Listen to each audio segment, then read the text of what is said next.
goes with the kick. Might just disengage. Does get the ultimate out. Kirk going to be in trouble as Royal Milk will get the kill. Ultimate sacrifice for Kirk to save King Kong from harm's way. Again, that was still a good initiation for Falcon Esports, but could be bad or worse for Fnatic Onyx Philippines if King Kong got picked off once again. Now, they're giving a lot of space for Benny onto the top lane. Now they want to go for the counter engage onto Royal Milk, forcing his Revitalize. This is why they have to buy time. Brusco gets the Revitalize out. They still have one more. Now the turtle's up. Falcon Esports will go ahead and get in position. Kid X holding down the front side. Kirk taking a couple shots at King Kong, trying to get a range here, but he's going to be zoned out quite a bit from Falcon. Royal Milk and Kirk and Kid X just trying to zone out. Here comes Brusco with a heavy spin. Caught Dax off guard there, but still Dax gets the turtle. Here comes the counter engage once again from Falcon Esports, going to bring down 3 more. Oh. Kid X goes in with the AOG and takes down 4 members of Fnatic Onyx. PX7 is online with the triple on this Aurora. Great usage with the Frigid Glacier. And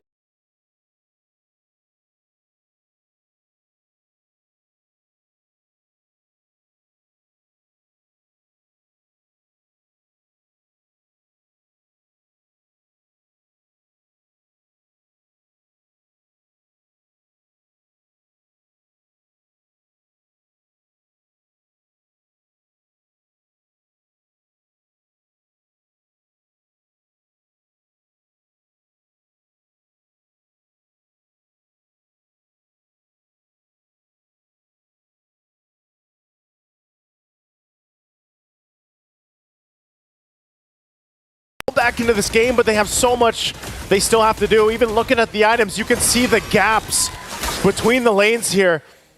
And yes, at some point, Kelro might get the itemization he needs, but he doesn't have it just yet. Still working on the BOD. Down a little bit against Benny as they get in position now for this Lord take. Crucial in positioning. If there's any time for Kirk also to find the kick, this is going to be the one. Positioning there, Royal Milk scouting things out. Be able to find one, and now they have to reset. Again, the great thing that FNOP was able to hold on to the base turrets off that massive push in from Falcon Esports. But the Lord's going to start up, and the front line is going to be set up. They might just have to give the Lord away as Falcon Esports will get the Lord and get ready to march towards the base again of Fnatic Onyx Philippines. Flawless execution for Falcon Esports. Now they have the advantage to siege in and get down inhibitor turrets for their side as they once again take away the buffs of Fnatic Onyx Philippines. Looking at the itemization, no defensive items for Killera. He does, however, have the Festival of Blood and Pure Rage for an added sustain, but the problem is if he gets picked off or get knocked up, it's an easy kill for Falcon Esports. This is crucial too. Genius One locked in now over here on the side of Falcon Esports. In a base defense against an Aurora too, and then Dax just going to the back line. It's going to be so difficult for the positioning here. You've got to have to keep an eye on Kelra. See if they can actually give him the space he needs to move around this. All waves pushing in perfectly from Falcon Esports as they get ready to take down the base turrets of FNOP. Mid already down, bottom next. Electrifying beats popped, and they're trying to hold it together. Kid X taking up some damage. Lord's going to be worked on. Now they make their way towards the last turret of the base, but right now FNOP still in it. Oh, Falcon Esports, they still have enhanced minions into the middle lane and on the top. Will they go for the engage? They have a 9k gold lead here. They still have a lot of utilities. Again, AOG and also the Frigid Glacier. They popped the Revitalize for added HP coming in for this potential clash. Look at that Sonata, it's going to hurt though. Kid X goes in with AOG. AOG, Kid X, got to get back. Already utilizing both Revitalizes. A couple shots coming in. They're going to go in with a disengage, and Dax will run on out. Even with a conceal use, they won't follow any more. Again, Falcon Esports, job accomplished. All base turrets of FNOP down. All base turrets, no casualties, extending their lead once again, trying to take away all the buffs the Fnatic Onyx Philippines can have. However, King Kong is going to be able to take this purple buff, and looking at the items, the decision of Gelra to not go for any defensive once again. It's pretty evident that they have trouble trying to go for Kelra, but is the damage going to be enough though? We've seen the Death Sonata connecting 2 times.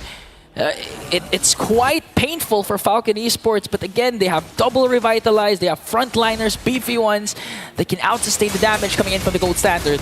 This is really where they're so exposed here. Kirk even getting out of that jungle. And again, Kelra, he only has that flicker available.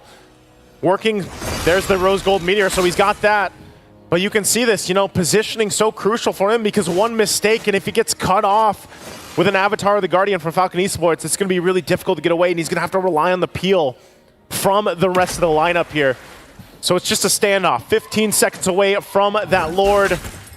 We'll see if Falcon Esports just gets another one, but a couple shots here, maintaining these waves, pushing in. Falcon will make their way for the objective. It might be better here, Egon, if, I don't know, if FNOP doesn't fight this, but they have the option to go into position. It looks like they'll do just that. Even with Super Friends still holding on to his own AOG. Benny Dud did just get the Wind of Nature, so has that extra defensive capabilities alongside the Purify. They'll start the Lord up here now. At this point in the game, at 16 minutes in, the Lord going to take a little bit longer to go ahead and burst down, even with this kind of itemization. But Royal Milk will still provide the vision. PX7 and Kid X as well, trying to force back FNOP. It looks like they want to fight. Kid X and T. Karas picked up. They don't want to commit just yet. It does go for a reset. They're still holding it together. They might give the go. Kelra's positioning still has the flicker. They take their time in the approach, but right now they're going to whittle down Royal Milk. Okay, that's Sonata forcing out Royal Milk's Revitalize, causing him to go out of position. Soft reset onto this Lord. That's one down right now, but they're still going to be going. Another Revitalize coming in from Kid X. They're zoning out the members of Fnatic Onyx Philippines as Falcon Esports gets the Lord. Here comes the AOG. They want to go for more. That's with Electrifying Beaks working on Kirk, and he's going to take him down. Benny, on the other hand, goes on to King Kong. Kelra might be caught off guard here. Will be able to stay alive. Yes, he will. PX7 flickers out, manages to stay alive, and Falcon Esports once again outplaying Fnatic Onyx Philippines. And that's just showing again how much of a lead they have in the fight, where they can take a couple shots. It was smart. I mean, they got Royal Milk's Revitalize out, but then they were forcing that fight. They were forcing the situation, and even Kelra to burn the flicker. That means he won't have it for this defense. So even more so is that positioning going to be crucial. They're going to have to manage the waves pushing in. Kirk will be up. But right now, Falcon Esports looking to close out this game 4 on this push. Keeping an eye on them here. King Kong and Super Prince holding on to the Avatar of the Guardian will have to make this work. Lord sieging in onto the middle lane. King Kong has to walk away. Brusquedo goes in, but Electrifying Beats from Dax is there. Benny gets a free hit. AOG, and they're working on the Crystal. A shutdown onto Kelra, and Falcon Esports evens out the series. We've got a game of 5 in our first best of 5 here. Again, both teams want to get to the top 4, and Falcon Esports found flight.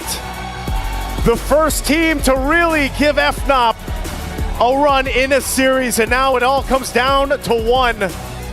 Oh man, what a series this is. No easy wins, no easy series, and Falcon Esports showing that they are not backing down against Fnatic Onyx. Again, they were facing the 2-0, the match point, and now 2 games in a row, they've brought it back. They found the altitude like they mentioned on the panel, and they had exactly what they needed to bring it now to this point. Can't wait to hear what our panel has to say about Game 4. Well, I'll be damned. The Burmese are back, and for the first time in a long time, someone is making Fnatic Onyx Philippines sweat. We're going to Game 5. You know, I'm going to take the host real quick and ask you a question, Leo. You mentioned they had to keep the cards close to their chest. Do you think they're doing that? Is it going to come in at Game 5? Because they picked the Akai. They're still getting a little crazy. They didn't, and they introduced another new element to the draft. And looking at the order of picks, it seemed like they had a plan here. But how airtight of a plan was it? I don't know. I wasn't in the room where it happened, was not in their comms, but looking at it in practice, just safe to say, at the end of the day, there were way too many steps in Fnatic Onyx's plan to win, and they just did not have the right damage profile to go through a double revitalized lineup. Hey, you asked me the question, right? Could Falcons rise to the occasion? I gave them the benefit of the doubt. I knew it was possible. It was only a matter of time, right? And I just got to point it out. Every time the Florida brothers are on the desk together, doesn't matter if it's NACT, doesn't matter if it's M6, It always goes the distance. And we're jumping into a game 5. Yeah, it's definitely going the distance right now. We're at game 5. I don't even, at this point I'm wondering, did Falcons need the benefit of the doubt? Nah, they just needed to get going. I mean, call game 1 into a warm-up because it seems like they finally found their form. This was close to an 18-minute game, and to be honest, Fnatic Onyx seemed like they had it figured out going into the game, right? But as soon as the objectives started rolling out, and as soon as rotations came through, I'd say as early as the, second turtle, third turtle, they were facing troubles. And it's at that point, you look at a Valentina lineup, it's at that point you look at an Akai lineup and say, if you can't find Benny often enough, and you can't stop the Joy from running roughshod, then this is gonna be a big problem. Yeah, I mean, the Joy has just been huge so far in this series. We have yet to really see an answer outside of that Fredrin be very impactful, and without Fnatic Onyx picking that up, picking something a little bit more, what we would say unorthodox, right? You have that Akai in. We asked the question with the Yuzong as well. These off-pocket picks, are they worth it? Now losing 2 games back to back and losing the opportunity for a top 4 today if they're not careful. Looking at the items, you'll see that the farm was on point for Kelra. It's just there was too much he was working with. There was too much of a mountain to conquer from Falcon Esports because he was dealing with the threat of Dax rushing through. He was dealing with the balls from Benny. And I think this does put the stats back up in favor of Bruno. Bruno is still favored now at 8-6, if I'm not mistaken. Yeah, Bruno definitely still holds the lead as long as you have the right draft around him, and that's what Falcon is doing. They seem to be the ones to pull the cards close to the chest in that game and come out on top repetitively. And this time, it seems like the coach of FNOP is having some trouble in the draft. They ban out the Fredrin on blue side, leave themselves. I think he didn't think the Joy was going to get slotted up front. Not like that. I don't think he thought it, because something went wrong there in that draft, and it went heavily into the favor of FCAP. Taking a look at the damage, though, another thing to point out, look at Royal Milk, and this is the great thing about the Hilda. You still do a decent amount of damage early game to keep the rest of the team in check, to buy you time. Here's the frustrating thing about Fnatic Onyx lineup. They dealt so much damage. Look at Kelra, look at Fritz, look at King Kong. This is as expected. But who won? At the end of the day, they did more damage than everybody. It's a double revitalize.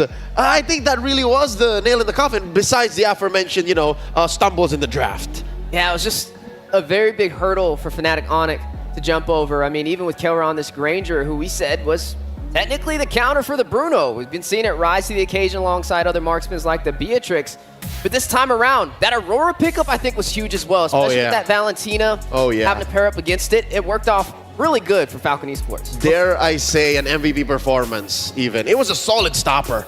And let's do some calculations, right? Because they did almost so much more damage, almost double the damage probably total than FCON. But look at who soaked up all that damage. Kid X in Royal Milk, 151,000 damage onto Royal Milk, and barely any kills on him, right? He just played a great game overall, and the double revitalize, it just shows, is it time to finally nerf this? Is it time to finally get rid of the double revitalize, the revitalize ability, because it is ridiculous. That seems to be on top of the list. When you ask the MLBB player base, they would say Marksman, Malefic Gun, Revitalize, and what else? That's all. That's good for now. We'll start with that. So that means the meta is in a very healthy place right now. We are at about 72 heroes picked overall out of 126.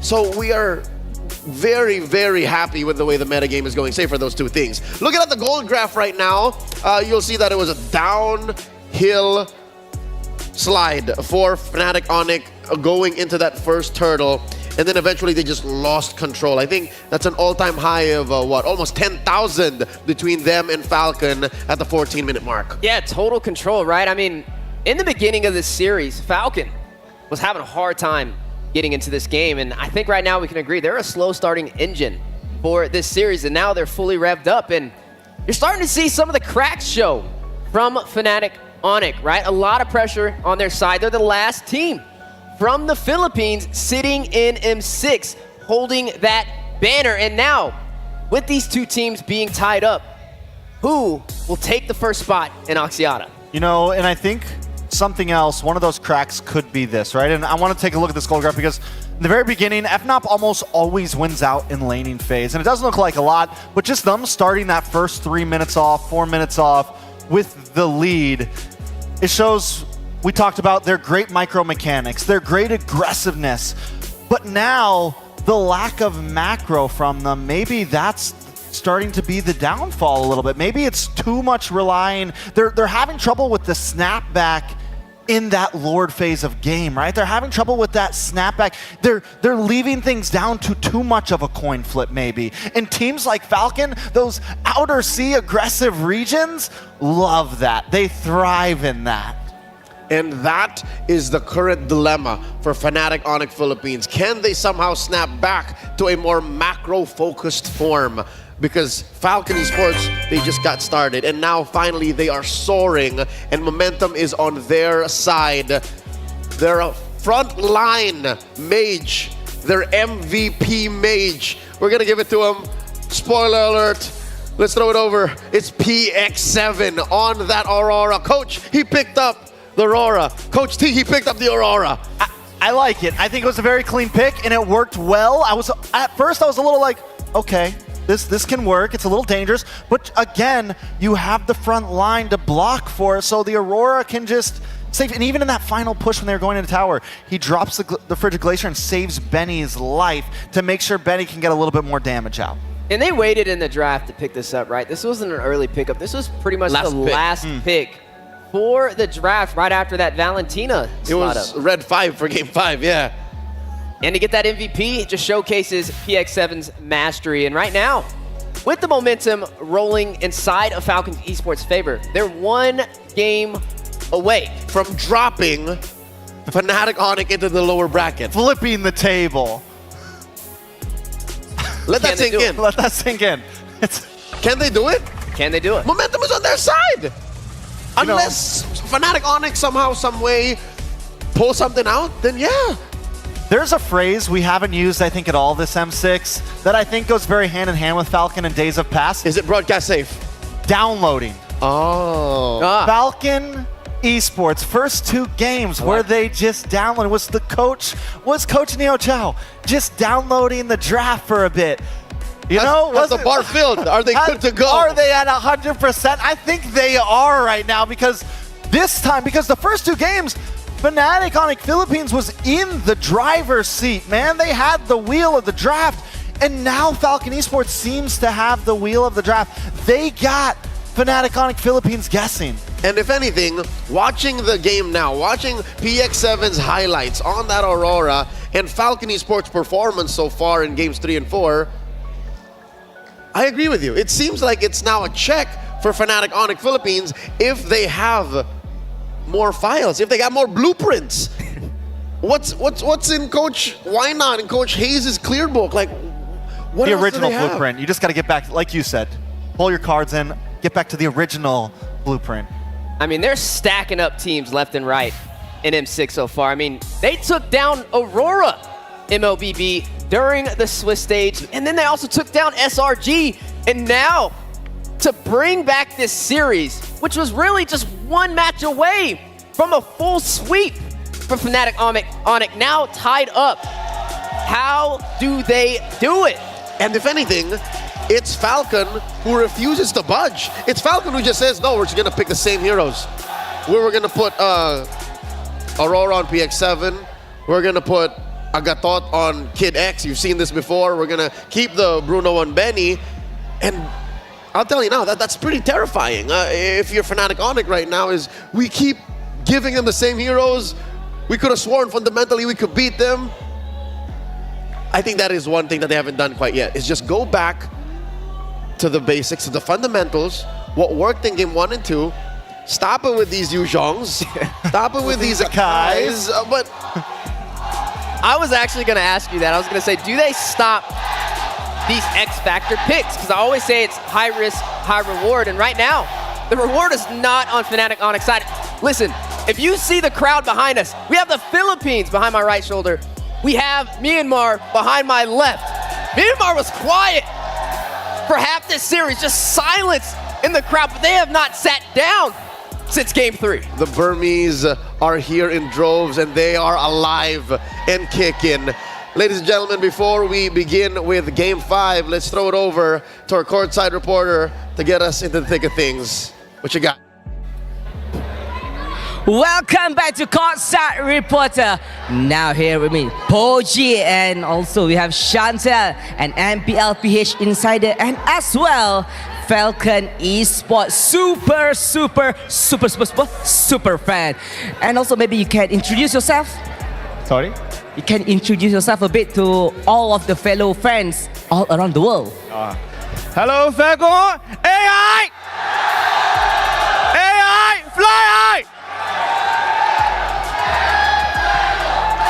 It's a very heavy crowd right now. But look at AI! Fly high!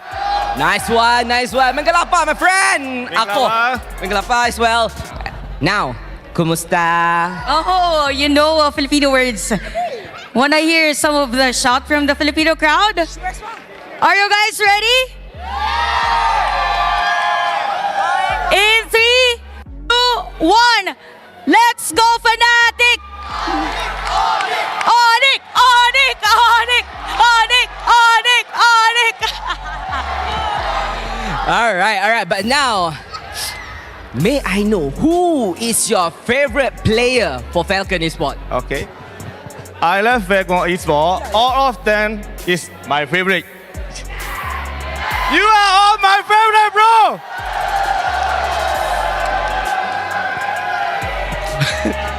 Betul bersemangat. Very enthusiastic. I like your spirit. But now, for Chantel, I want to hear something. What's happened inside Fnatic on it right now? Because at first, we thought they're going to win this game 3-0. But now, it's 2-2. It's the last game. What happened?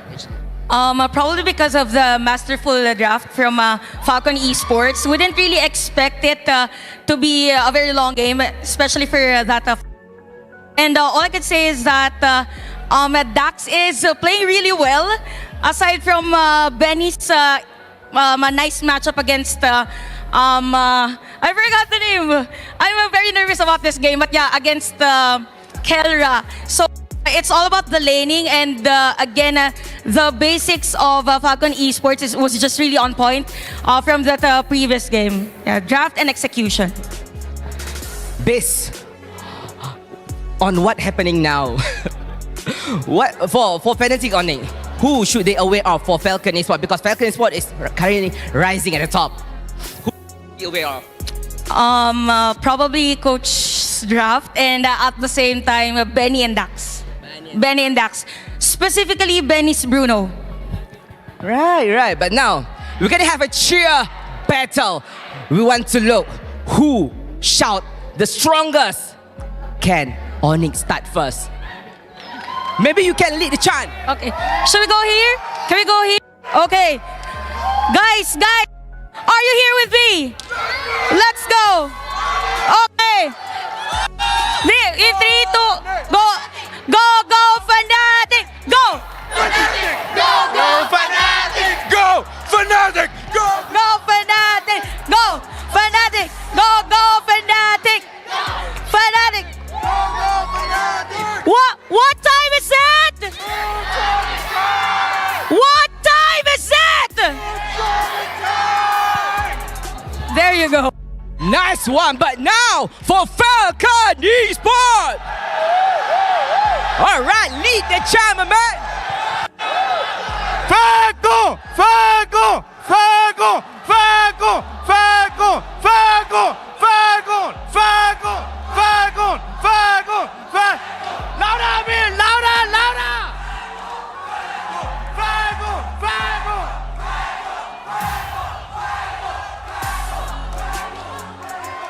One more time! AI! AI! We are! Yeah! It's crazy over here right now. And now, without further ado, let's head back to the panel and let's hear what they thought about their cheer right now. Let's go back. All these kisses today. Of all the places for a home crowd to feel like a home crowd, it's in Malaysia that the Burmese out-cheer the Filipinos. That's what momentum does. That's what going into Game 5 feels like after game trying something new. Looking at the history of Fnatic Onyx Philippines when they're up against the ropes, last time we saw them in this very position was in their grand finals against Aurora. And looking back at the history, this was on October 20th, 2024. They went back to basics. It was a draft that looked very in meta at the time. Now, gentlemen, do you agree that if somehow, some way, Coach Wina and Coach Hayes can find this back to basics meta draft, is this the key? I think so. I mean, sometimes simplicity works the best, and that seems to be when Fnatic shines the most, at least against a team like Falcons, where I don't feel like they're going too out of pocket with their picks, right? They're going for more of a standardized meta. So jumping into game number 5. In just a few. These are things that have to be checked off, right? Going back to home court with more of a standardized draft and not high-risk, high-reward picks. All right, how about we go down to the numbers? What if we compare our mid laners? Because if all else fails, if you don't get to shut down the gold laner, you don't get to shut down the jungler, your core most likely is your mid. Let's check out the stats between Super Prince and PX7. Okay, so Super Friends KDA looking ahead, which really, I think, complements his style of just always kind of playing the range so well, getting those big kills, but barely ever dying. But one thing to point out with PX7, he's up on the gold per minute, which just shows, I think, his style of he's willing to hunker down in that early phase. He's willing to make sure he gets the gold. He's looking for those rotations early game and throughout the game and find those items as fast as possible so he can get to the point where he can capitalize. Yeah, I mean, this is going to be a tough one, right? When you see Super Fritz, you see him on pickups like this Farza, he shines. I mean, even with the flicker, you'd think it would be for a means of escape, but it's a means for engagement. He's all about those highlight plays and dealing that damage, and that's where you kind of see him top off against PX7. So going into Game 5, I think it's a matter of who steps on the clutch faster and recognizes the fact that it's time to be utility mage. It's time to be carry mage. It's time to be artillery. It's time to be starter. Before the draft begins, gentlemen, I got to ask you real quick, just off of your gut, who do you think is taking Game 5? You first. Fnatic Onyx. Your team is banning. I'm going to go with Fnatic Onyx as well. I think 2 games is enough. I feel like if they go back to their roots, they'll be able to pull this one off. You know me, T-Bless, ready to put some sanction down on somebody, and right now I'm going with the underdogs, with Myanmar, the Burmese, Falcon Esports. I think they can pull it off. They're in the driver's seat right now. All they got to do is take it across the finish line. All right, let's see what the draft dictates. It's 2-1. The desk says Fnatic Onyx will take it, but Trex believes in Falcon. What's the opening pick? Oh, I mean, Bruno is gone. Which means gone. Cho should be first on the board for Fnatic Onyx. I mean, right now it could be flex, right? You don't know if it's going to go into the roam. You don't know if it's going to go into the XP lane. And I feel like it's the safest option so far. But it is going to be the Joy. There's no Fredrin, though. Okay, so counterplay out the door. That's what I wanted to see. Remember in last game, I was like, they banned the Fred, they could take Joy right up front here. But they took the Suyo, and they allow the counter. So now, FCON's in the position where they have to find the counter to the Joy. What is it? Joy's been winning games back to back to back in this series. They pick up the Hylos, they get the Granger, so they have some front line. They have some answers a little bit. The Hylos hasn't slipped through yet. Oh, this is getting spicy right now. The audience going wild, cheering. How often do you hear cheering in the draft alone? As if the chess match between our coaches were as intense. I'll tell you now, I think it's very much called for, because this draft sets up the game for him. Setting the tone right now. Falcon Esports 1 win away, which was once looking like the impossible has worked in their favor, but now Fnatic Onyx ready to claw back.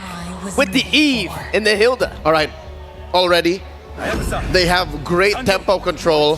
And explain this to me. The Hayabusa picked into the Hilda. It's dangerous.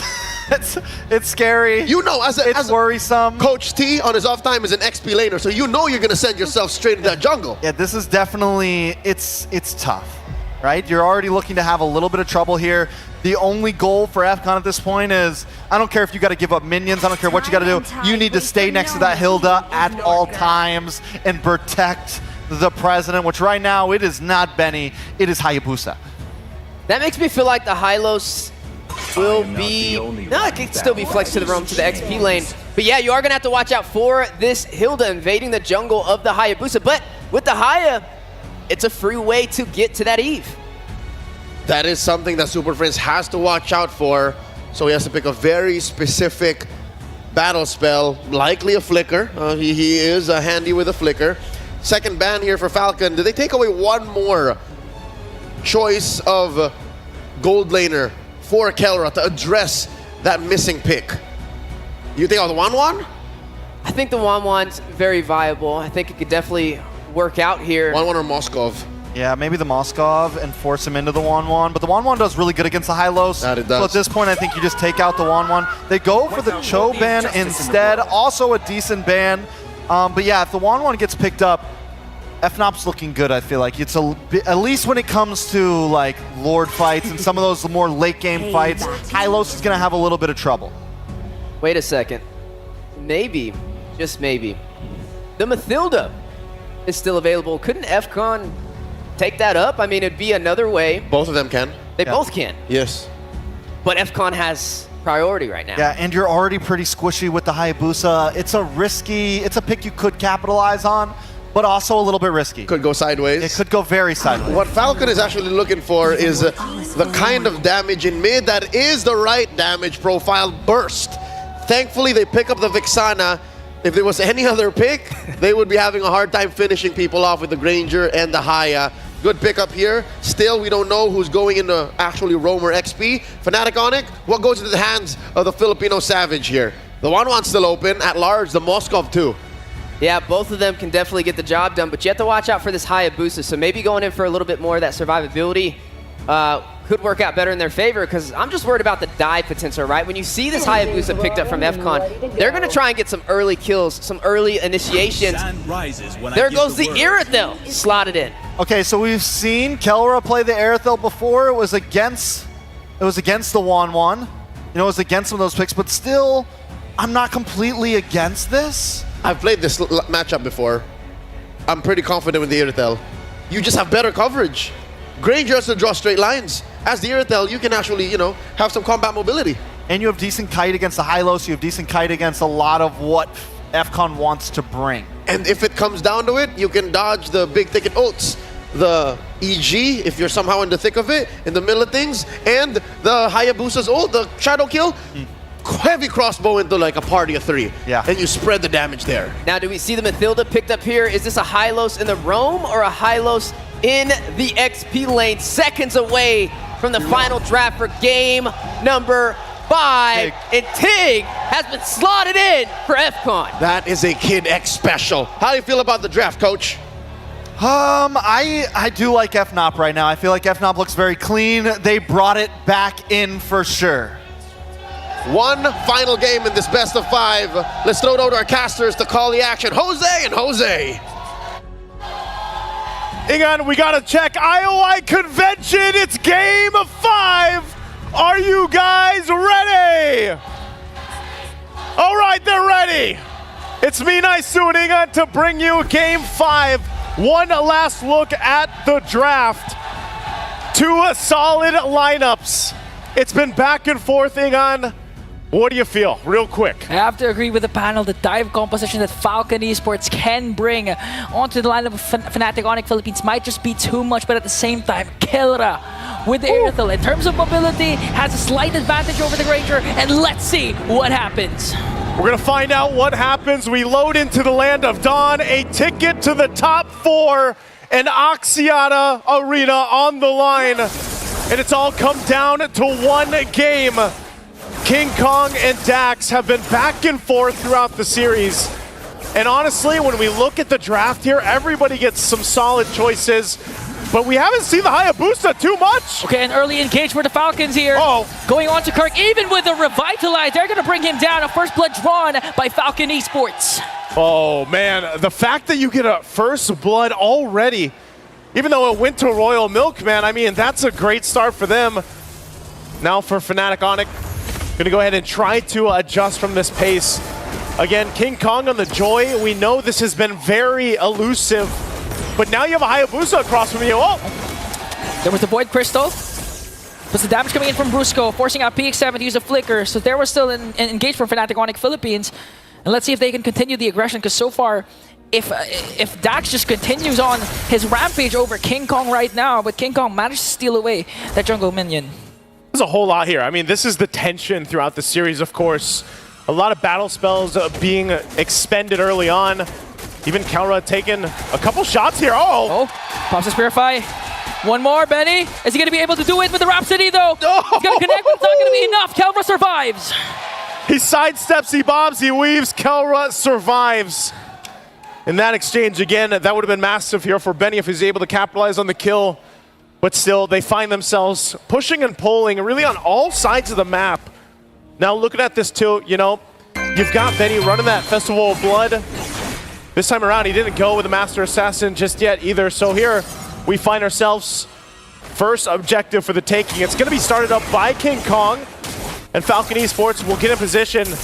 Are they going to be able to contest this? Okay, King Kong starting things off. Here comes the catch, and Dax gets the turtle. King Kong has to walk away. Here comes the counter engage coming in for Fnatic. Onic Philippines forcing Royal Milk to use the Revitalize. No response for Fnatic, and Falcon Esports, a well-coordinated attack against Fnatic.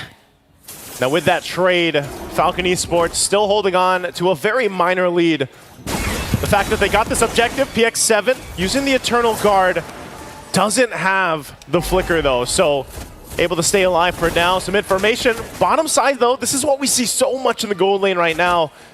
And this time around with the fact that this is an Irithel for Kelra. It's going to work in their favor with mobility, but they're going to go for Benny. There's no Raging Sandstorm for Brusco. Benny! Because he wasn't level 4, Benny picks up the counter kill. A big pickup for Benny, even the 1v2. Looks like Fnatic wanted, you know, to just try to make that play for Kelra, but instead they get punished. So again, an adjustment's got to be made here for Fnatic. That's how important the first major objective is, which was the turtle. Because Fnatic Onic Philippines didn't have the chance to get it, Brusco wasn't level 4. They went for the engage. The Raging Sandstorm wasn't available. And Benny was... Wee Shadow Kill, forcing Super Friends to walk away. Here comes King Kong onto the back line with the Electrifying Beast. Raging Sandstorm finally connects onto Dax, but answers with the implosion! Here comes the counter attack, but still King Kong manages to find Dax and walk away safely. Kirk is there, joining the fight. Kid X able to get away. Again, the momentum shifts just slightly, diminishing that minor gold lead that Falcon Esports built up. And now King Kong holding on to the 2 kills. This is what he wants to do. He wants to go ahead and scale up as quickly as possible, especially when you have Dax on the Hayabusa across from you. Turtle coming up here at 10 seconds away as it's on the bottom portion of the map. They'll have to rotate down. King Kong still up on the top side. Dax will make his way though. They might just try to blitz this forward. They have 3 members here, Kelra and Brusco, waiting for the rest of the team. Positioning important. King Kong might... hold on, Brusco! Defending Raging Sandstorm. Quick Sand Guard to make sure he's not going to get picked up by Falcon Esports. Here comes King Kong though. Brusco has to walk away. Kelra! Brusco went down, but PX7 as well. Kelra in the midst of everything go. Kirk working on a Kid X. Kid X has an implosion plus the Revitalize. Here comes the Sacred Hammer, and it's going to get a kill on to Kid X. King Kong zoning out Benny, but Falcon Esports remains unbothered. Going to try and go for the purple buff. Kirk though, zoning out Royal Milk. They're going to have to go ahead and just get this buff. Dax goes and secures it. King Kong's going to start the turtle. They expended quite a bit on both sides for this. Dax will check things out before members of Fnatic Onic will force Royal Milk back. So they might have just gotten a hard-fought turtle. Now Benny going to be in trouble. Gets out with the flicker. And Brusco be able to escape. But now Kirk, King Kong looking for the back play as well. They go in a little bit longer. King Kong brings down PX7 with the electrifying bleed. completes. And Kelro works on the bottom lane turret. They also secure the turtle. A lot of isolated clashes there for both of these teams, but Fnatic Onyx Philippines, they won all three. Man, it just feels like, you know, at one moment, FNOP flips a switch, they turn things in their favor, and they just cause some chaos that makes teams kind of second guess a little bit on the positioning. I mean, they collapse down even under the turrets. So they now build up 2,000 gold lead at this point. They got the last objective. Falcon Esports still in fighting form, though. They're still in a good position to go ahead and contest the next turtle when it comes up, but they might look for another play if they can. Again, the surprise factor here really is for Kid X. He's got the implosion, he's got the flicker combination, where Royal Milk, he's more so of utility. I have some sustainability with Revitalize, but I can also use the Glorious Pathway to cut off the exit routes. But Royal Milk. Okay. They're going to force out the Glorious Pathway to be used defensively. On the other hand, Kirk has to walk away here, coming in with damage of Falcon Esports. They also used up their Revitalize. Major resource expended for the side of Falcon Esports. And they're going to make quick work of the mid lane turret. They might set their eyes on Benny. King Kong goes in, Rhythm of Joy, electrifying base, and a mega kill for the beast himself, King Kong! You can't stop him. You can only contain King Kong, but now in the mid lane. There's an attempt coming in from Falcon Esports. Here's come one to Kid X again with the implosion. But the sustain is there for Fnatic Onyx Philippines. Kelvin dishing out the damage, forcing Falcon Esports to walk away. Again, no trade. And I do agree, you cannot stop King Kong in his element. 4-0-1, and now they're going to take away the buffs of Falcon Esports. They've got to stop him, though. They have to stop him from taking the resources. Dax is going to need this. He's only level 9, nearly level 10, but he's falling behind here. Turtle up for the taking. Going to go ahead and get in position. Falcon Esports needs this. If not the turtle, then a defining team fight in their favor.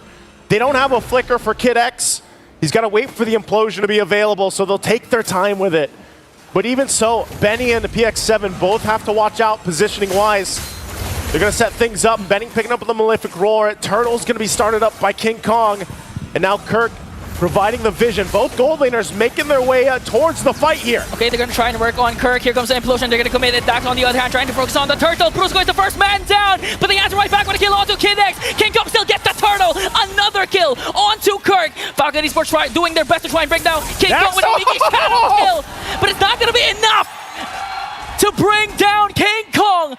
Fnatic Onyx Philippines with a 2.6k gold lead. The 2-for-2 trade, but the objective for FNOP further in the lead a little bit further, and that's a Holy Crystal now with a Starlium Scythe for King Kong. Look at the gap for the jungle. In terms of the gold, a massive lead right now, 2.2k ahead of Dax. And when you pick a Hayabusa like this is where it gets difficult. Holding on to the buff, so they go in and break out in a fight, they'll take the purple.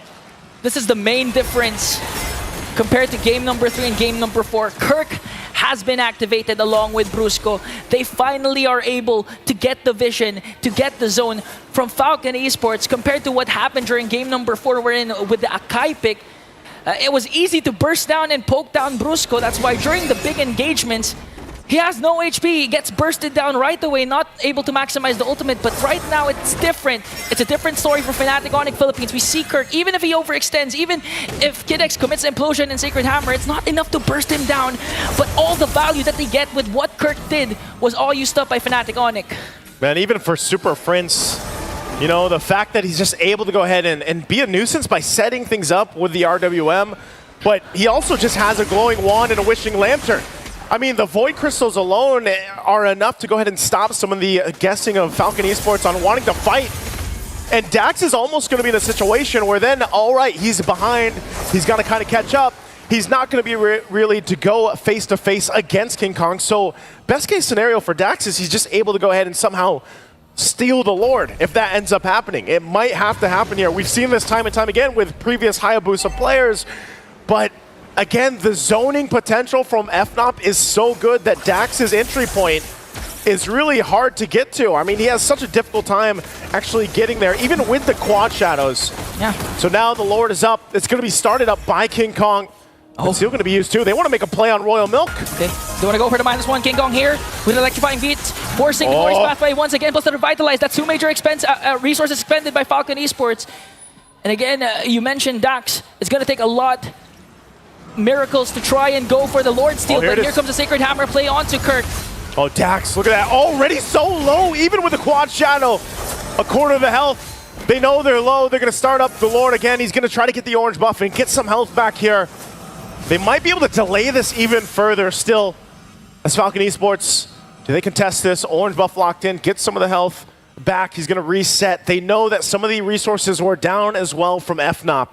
So both teams still going for a reset. Even with this kind of lead, Fnatic Onyx cannot overextend into the team fight, and they'll send Benny back down to possibly just push this out a little bit, that tier 1. He's going to try to go for a trade instead, because again, looking at the... Oh! Brusco along with Super Friends going to bring down Royal Milk. Real world manipulation paired up with a Raging Sandstorm is enough to take him down. Now they're going to work on Kid X. Here goes the power of Villainous, forcing Kid X to walk away. One member down for Falcon Esports. Fnatic Onyx Philippines looks to get the Lord away from Falcon. Should be able to get this. Dax is around the corner. I said he might have to go for a steal. Looks like he might try to do it. Pop in the shadow kill, but they delay the Lord a little bit further. Oh, Super Friends manages to find Dax. And now he has to walk away. Fnatic Onyx Philippines secures the Lord. Great pull off there. When they saw Dax enter, they didn't keep pressuring it, so they're able to go ahead and safely secure the Lord. Falcon Esports in a position once again to get ready to defend. Some crucial items were just picked up. They are catching up a little bit here, but you can see it. A lot of this is relying on Benny. Again, he's got the items that he needs, still working on the next one, the third item. We'll see if it's enough to defend into the base. That Lord is pushing its way down the bottom. They are going to lose that tier 2 up top. They'll try to hold on to what they can. The shields might even be threatened here. They'll clear out what they can, but this is the moment. Maybe Kid X is able to pull something off with the implosion. But can he withstand the damage? Again, Kid X not fully locked in. Only a Dominance Ice completed on this Tigreal pick. They'll try to spot them out of the jungle as they deal with the Lord right now, but so far so good for Falcon Esports. Glorious Pathway drop down to try to maintain the tier 2 in that mid lane. There's a conceal though. They might put some pressure here now on the base of Falcon Esports. Falcon Esports made quick work of that Lord down bottom and manages to save also the mid lane turret. Just look at the damage coming in from Kelra, forcing PX7 to walk away. King Kong electrifying Pink. This might be the catch. Falcon Esports gets 1 kill. Now they want to go for more though. Kid X with a conceal. Oh, missed the implosion. Super Friends with a super instinct. And now the counter attack coming in from Kelra. They're going to take down one more. Kid X is going to fall down in exchange for King Kong. I can't say I wouldn't have tried it myself. Kid X went in, but it didn't work. And right now, they look to go ahead and just stop the bleeding. I mean, they got King Kong. Oh, Royal Milk? Okay. Glorious Pathway? Not sure what they're going to do with this if they just want to secure the purple buff. They have the rest of the team to help them out with this, but look at the front line. Brusco taking a couple shots, and Kirk will also be spotted out. Again, making it work here for Dax to get the buff. Goes in, takes a couple shots, and has to go back, so he's going to lose the purple buff. You can just see the damage of the Death Sonata and Rhapsody not sufficient. Kirk just stood up against the Rhapsody, took all bullets, and just look at the health, full health already, utilizing the passive, just going into the bushes alongside Brusco. So how do you go and attack the front line, even if you have a Benny with the Granger already has huge items? Fnatic Onyx Philippines with a 4.2k gold lead. The thing is, the only thing that Fnatic Onyx Philippines really needs to worry about is the implosion that can come from Kid X at any given moment, paired up with the internal guard. But the thing is, they were able to avoid it with Super Friends Flicker. Here comes the Sacred Hammer. Okay, but Kirk still going for it. They're going to jump on in. Actually, already crafting down on Kid X. They're in trouble. They collapsed on Kid X to bring him down. No more implosion from Falcon Esports. They might go for one more. They're going to try to work on the mid lane turret. They take down the internal guard, and now 3 seconds. Major objective for Fnatic Onyx Philippines. The Lord has spawned. I think Dax still tries the same thing, even down with Kid X. Kid X will be up in 14. They can delay it enough for him to be up. Plus, he'll have the flicker. So if they try to make something happen, but they're going to send Kirk to go ahead and spot them out. Might force something. Oh! The power of Wilderness might be too much. Dax has to retreat. Glorious Pathway again used defensively. Fnatic Onyx Philippines, King Kong secures the Lord. Objectives secured. And now for Falcon Esports, once again on the defense. But this time, this Lord will help them push into the base. They do hold on to this one tier 2 turret in the mid lane. But if you're looking at the items for this as they come up, Benny is where that damage profile comes from. Even PX7 still trying to catch up a little bit. We're seeing how much Super Prince is a threat alone. Like we mentioned, still working on his next items. Already got 3. And even the Wishing Lantern, I mean, the Wishing Lantern, the procs there do help out. King Kong picking up a Divine Glaive. So this is just a whole lot of magic damage. Overloading Falcon Esports as they get ready to defend against this. Again, Benny's positioning. He's only got a flicker. He's got that one dash, but they'll hold it together. Royal Milk still holding on to the Revitalize and the Glorious Pathway. They might need it here unless they force a situation. Brusco, keep an eye on him. Might try to force things in. They lose that top turret. Now the mid lane has to be defended. They're going to clear out the Lord. Dax, oh, Kinex! Kinex goes in with an implosion, but countered by Brusco with the raging sandstorm from the back line. Gonna take down Kinex once more. King Kong with an electrifying beat. Gonna force out PX7 to use the flicker. They do, however, clear out the Lord and clear out the minions. They might go for the counterattack. Here comes Dax, though. Does he have no leaky shadow kill? No, he doesn't. And Fnatic Onyx Philippines will go for the retreat. Falcon Esports will defend, though, only losing that top turret. They're still in the game. And whether or not, you know, Kid X gets that set up to turn the tide, they at least buy time. And that's exactly what they need here. Again, at some point in the game, the gold lead will not matter so much. Dax has done a good job at catching back up. Remember, he was down quite a bit against King Kong. Benny is online. He's where he needs to be. But Kid X, once Kid X gets a little bit more tanky, catches up himself in the itemization and doesn't have to solely rely on Royal Milk either, then that's when they're ready to go toe-to-toe and fight this out. Because even Kirk on the hill, man, Kirk alone is so tanky enough. Okay. They'll go ahead and get ready for this. Again, trying to take that buff. Keller already swapped his boots for the Wind of Nature. So he's jam-packed. Keller wants to go all in. And for Falcon Esports, it's either you try and go to contest for the Lord and steal it away, or at least if Fnatic Onyx Philippines secures the Lord, you need to take down bodies for the side of Fnatic Onyx Philippines. At this point, FNOP will just go ahead and take things slowly, take the buffs what they can, and go ahead and just gauge to see if Falcon Esports wants to force a fight. I don't think they should. And if they do, it's literally only going to be when Kid X has that flicker available, but it might be better off. They've tried it a couple times, that they just get the fair fight they're looking for. You know, we saw what we expected was that back in game 2 where Kid X on the same hero, the Tigreal, wasn't able to work out from him. He's out there scouting, but they're going to have to work for this. Again, we'll see if he actually gets back, but the Lord is up. It's going to be started up too. So he does still recall, it looks like, unless he gets the information that it's going to be safe, but Super Prince will spot Kid X out. And now they're going to go all in onto Kid X. Royal Milk forced to use the Glorious Pathway. Kid X Immortality will be popped all throughout Kirk onto the backline, and they will bring down Kid X. Connecting to every single member. King Kong with the cleanup crew. Immortality will be popped. Benny has to walk away. He's the only one left. The raging sandstorm from Brusco was on point. 4 members down. It's only Benny to defend this base push. Kelra and Super Prince, they'll take down the mid turret. They'll clear out the lanes, but they might not be able to end it. Super Prince. Oh, Kelra goes in with heavy crossbow, forcing Benny to walk away. He's going to bring down King Kong, but Fnatic doesn't care. They secure top 4. And the storm rages on as the lightning fast porcupines pierce through the pride of Myanmar, the Falcons Esports. A decisive 5-game series. What better way to book that slot, the top 4 in the Axiata Arena, than to have it go all the way? What people thought, myself included, was going to be a sweep was not, and talk about the rising to the occasion from Falcon Esports.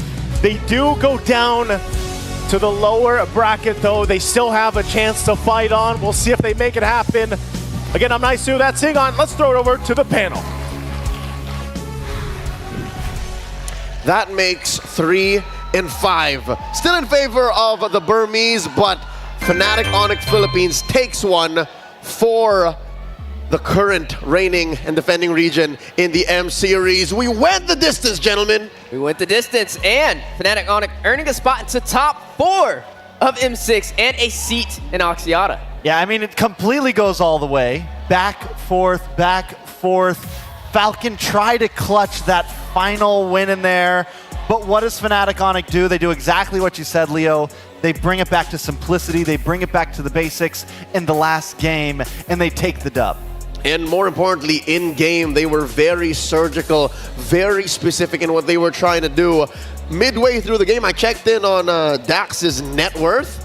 Homie was legit in poverty. He was difficult of items. He wasn't dealing any damage. And all the way until the very end, even when it was quote-unquote comebackable, he was sent back with a shadow as soon as any member of Fnatic Onyx saw him. I mean, we asked the question, right? Picking up the Hayabusa into the Hilda, was that the right decision? I mean, there was not really a point in time where we got to see the Hayabusa thrive in that environment. You know, but that's when it leads to the question of what else was there, right? It was definitely tough. You could fall back to something like the Suyo. You could fall back to something like the Alpha. The Alpha might have been well there against the Hilda and everything, but the pressure's on, right? It's game 5. You got one shot, and Fnatic Onyx clutches up in those moments. And I think for the first time in the whole series, this is the real pop-off for the electrifying beast, King Kong. We were talking, and I think it's safe to say, Joy is the #1 jungler in the meta right now, in M6. You know, Trex brought up a good point.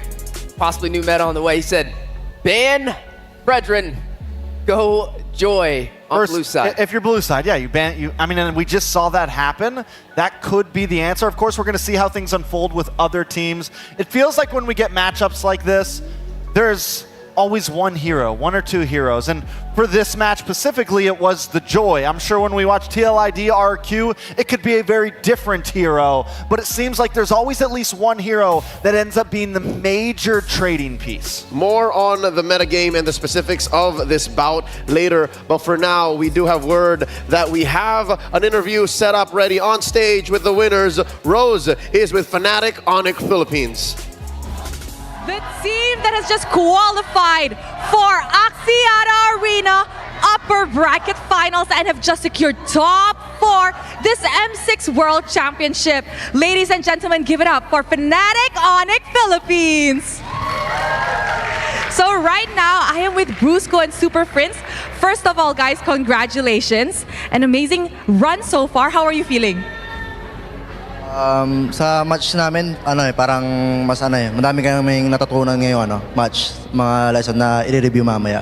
And excited rin kasi top 4 na kami. Okay, Brusco said they actually have a lot of homework to do later on. They have to go back to whatever mistakes they did just now so that they can continue improving, and they're also very happy because they're now in the top 4. Super Friends, how are you feeling? Okay lang din kasi first time din namin sa M-Series, tas parang palong-palo kami maglaro. He said he feels good too. Despite being his first time in the M series, he also feels happy that they're actually playing really well. Now, Brusco, can you take me back just now? What happened in that game against Falcon? Why was an almost reverse sweep happen? What happened? Siguro binigyan namin yung Bruno. Mas nanalo kami. Akala namin goods lang Pero nung pinikulit nila, di pala kaya. Kaya din namin respeto yung Bruno talaga.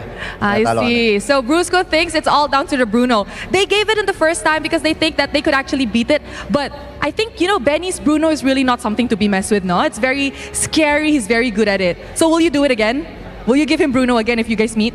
Ban Bruno. Ban Bruno. Okay, now as we all know, Super Prince has been in Onyx for a long time, right? Fnatic Onyx. And you've been through multiple roster changes. How does it feel that your hard work is finally paying off? Unang-una po, masaya kasi na pag international stage tapos yung hindi po sumuko yung Onyx sa akin. He said firstly, he's very happy because he managed to go into the international stage. And he's also very happy that Onyx did not give up on him. Okay, now for Super Friends as well, you got a new moniker. There's a title. People are calling you now the Monster Mage. Do you like this moniker? Gusto mo ba yung title na Monster Mage? Or di mo masyado bet? Honest opinion. Kahit ano. Anything? Anything's fine with you? But maybe you can tell me more. Do you like it or do you not like it? Okay rin. Okay, maganda. It's nice. Okay, now, in your opinion, who could give you a hard time in the mid lane? This M6. Rins. Rins? Why do you think Rince is gonna give you a hard time? Bakit? Kasi pag nakaka-scream namin sila, sumasabay siya sa akin. Oh, so during screams, Rince can actually catch up to Super Friends. Now, this is going to be interesting. Now, Brusco, we all know that this is also your first time in the M Series, right? Are you nervous playing, actually? Hindi po Parang excited na kasi excited pa po kami kasi kami yung magde-defend ng title ng Pilipinas. Oh, he said he's actually not nervous but more towards excited. As they're the only Philippine representative left, they're very excited to defend the Philippines title. And you, Super Friends, are you nervous? No. No. What's your personal goal this M6 aside from winning champion? Finals MVP? Do you want to show the world you're the best mid laner? To be the best team. To be the best team. What about you? Personal goal?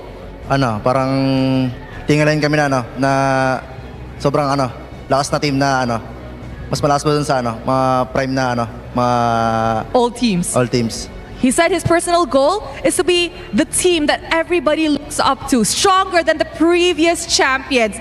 Okay, Brusco, come here. Okay, I want you to give you a really good answer, huh?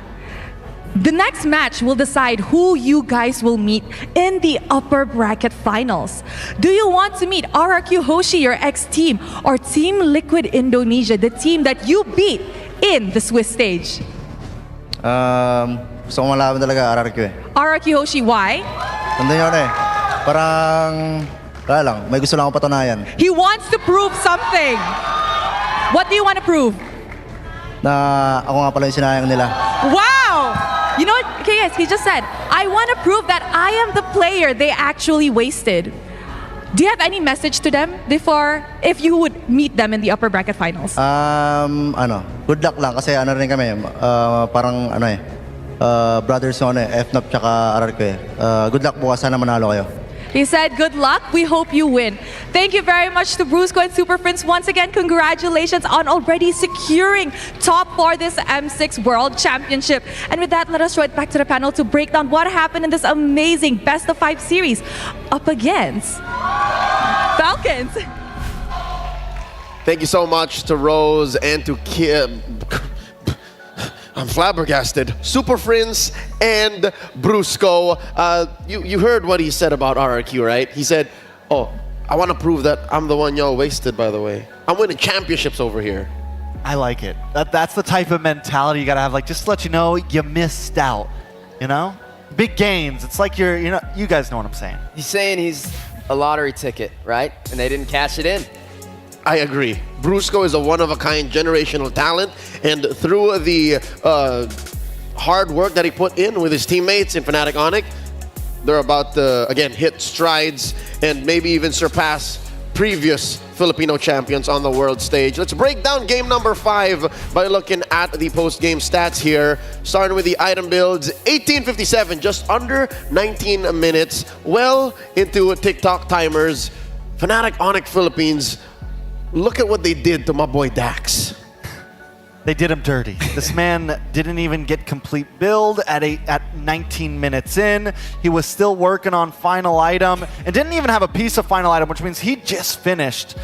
He just locked in what, Malefic Roar there, Endless Battle, or no, BOD was his last item that he built. So I mean, it was a tough road for Dax overall. He was famished. He was famished. Look, if this was Monopoly, he never passed go, right? I mean, he never got online, he never got started, and you got to see FNOP just taking advantage of it. I mean, the Hilda just being great on denying him his farm in the jungle. King Kong on the Joy. With the Fredrin ban, there's just nothing to stop him in his tracks. Looking at the kill scores, meaning the deaths that Fnatic Onyx had to concede over the Falcon, these are the most strategic deaths I've ever seen. 5 on Brusco, constantly peeling for his teammate. Kirk with the 3 deaths. I guess the first 2 were like in efforts to put Dax even lower on gold. And I guess one of those on King Kong because he stayed underneath tier 2 in mid too long. Yeah, but that's okay. And even in the very beginning, with Kirk dying, it was all a part of the plan. We slow down Dax as much as possible. We saw it in the very beginning. First kill of the game was over to AFCON. Dax in Royal Milk secure it. But still, by the time Dax gets to the other side of the map, when he went for that first gank on Kelra, because of the slowdown, he didn't have level 4, so he couldn't get the kill, and that's all due to Kirk's doing. And that is where Fnatic Onyx makes up for it in macro. And when you mention macro, you have a mid-game, a power spike, a late-game, end-game plan. I guess for Falcon, it was to have Dax clean up what Benny and PX7 were setting up. There were some, rays of hope for PX7, but Benny, let's talk about this hero, Granger. Would you agree with me, gentlemen, when I say Granger isn't truly a late-game scaling hero? I definitely agree. I mean, not to mention, he definitely has a little bit of a skill gap that comes to him as well. Harder to pull off, which means you're fighting a double battle on both sides. But with the Iritho on the other side, you imagine the Iritho with that great Dragon Spear, with all that crit, the Berserker's Fury as well. And when your team's on top in that economy, you're just gonna burst anything down in front of you. But credits over to Super Prince on this Eve. 109,000 damage. Yeah, I think Super Prince has just continuously been insane. And I like what you said about Benny. Is he the late game scaler on this? I think there is because the stacks, eventually you get to capitalize, but it's very decisive on you need that front line, and FNOP just picked apart the front line. Dax was impoverished, Kid X didn't have any money, Royal Milk had no money, so Granger just falls apart if there's nothing to hold it down. That's right. If you do scale up somewhat, you need cleanup. You need a way to take advantage of it, and that's where these assassins come in. King Kong and Dax, all the more to hone in on the fact that Dax did not get to play MLBB. Look at the turtle and lore distribution. Look at the amount of damage they dealt to turrets. And even in assists, 400 gold, that goes a long way. That could have been the little pieces and bits of that final item for Dax. And this just shows when you have a pick like the Joy and nothing to really stop it in its tracks, you're gonna scale way faster than a Hayabusa who already has to deal with a counter-engaged pick such as a Hilda. Yeah, and the thing is seeing that gold difference, that 2,000, almost 3,000 more gold, plus the minions, this is what the Joy is so good at, right? It can farm decently, and then you can also send your EXP lane or send your gold lane to another place, and the Joy is so fast and moves so much that it can pick up those minions on the off lanes. It gets all the change in between. It is essentially like the new funnel hero, right? It has all the pieces. And that's where King Kong got the 5,000 gold over Dax, which explains what? 5,000 is about an item and a half when you're a core, right? When you're a jungler. And truth be told, even if King Kong was behind here, even on a Joy, we've seen him in prior series, prior games here in M6, he's just so good at farming with the Joy.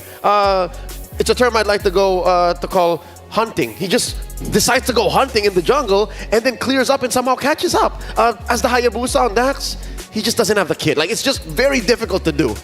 Yeah, and we also asked the question, bringing it closer to the chest, going for more of a standardized draft, and that's what Fnatic Onyx did for game number 5. Yep, that's what allowed for them to take advantage of the hero they put in mid. That's what gave the nod over to our MVP, to the monster mage himself, Super Prince, getting another nod here as the MVP in game number 5, his Eve. It was beautiful. Yeah, I mean, I think anytime we see Super Prince on that back line mage, he always does well. I think he's so key in terms of positioning, in terms of timing on his ultimates, in terms of timing on his skills, and just knowing where he needs to be when he needs to be there. And even here, he picks up the tenacity, goes for the puncture for a little bit of early game penetration, but also a slightly defensive emblem build overall. And that's all of this is just to credit into those 0 deaths, right? How do you reckon that last item's gonna go? Something tells me they just want to end it quick, get it done with, fleeting time.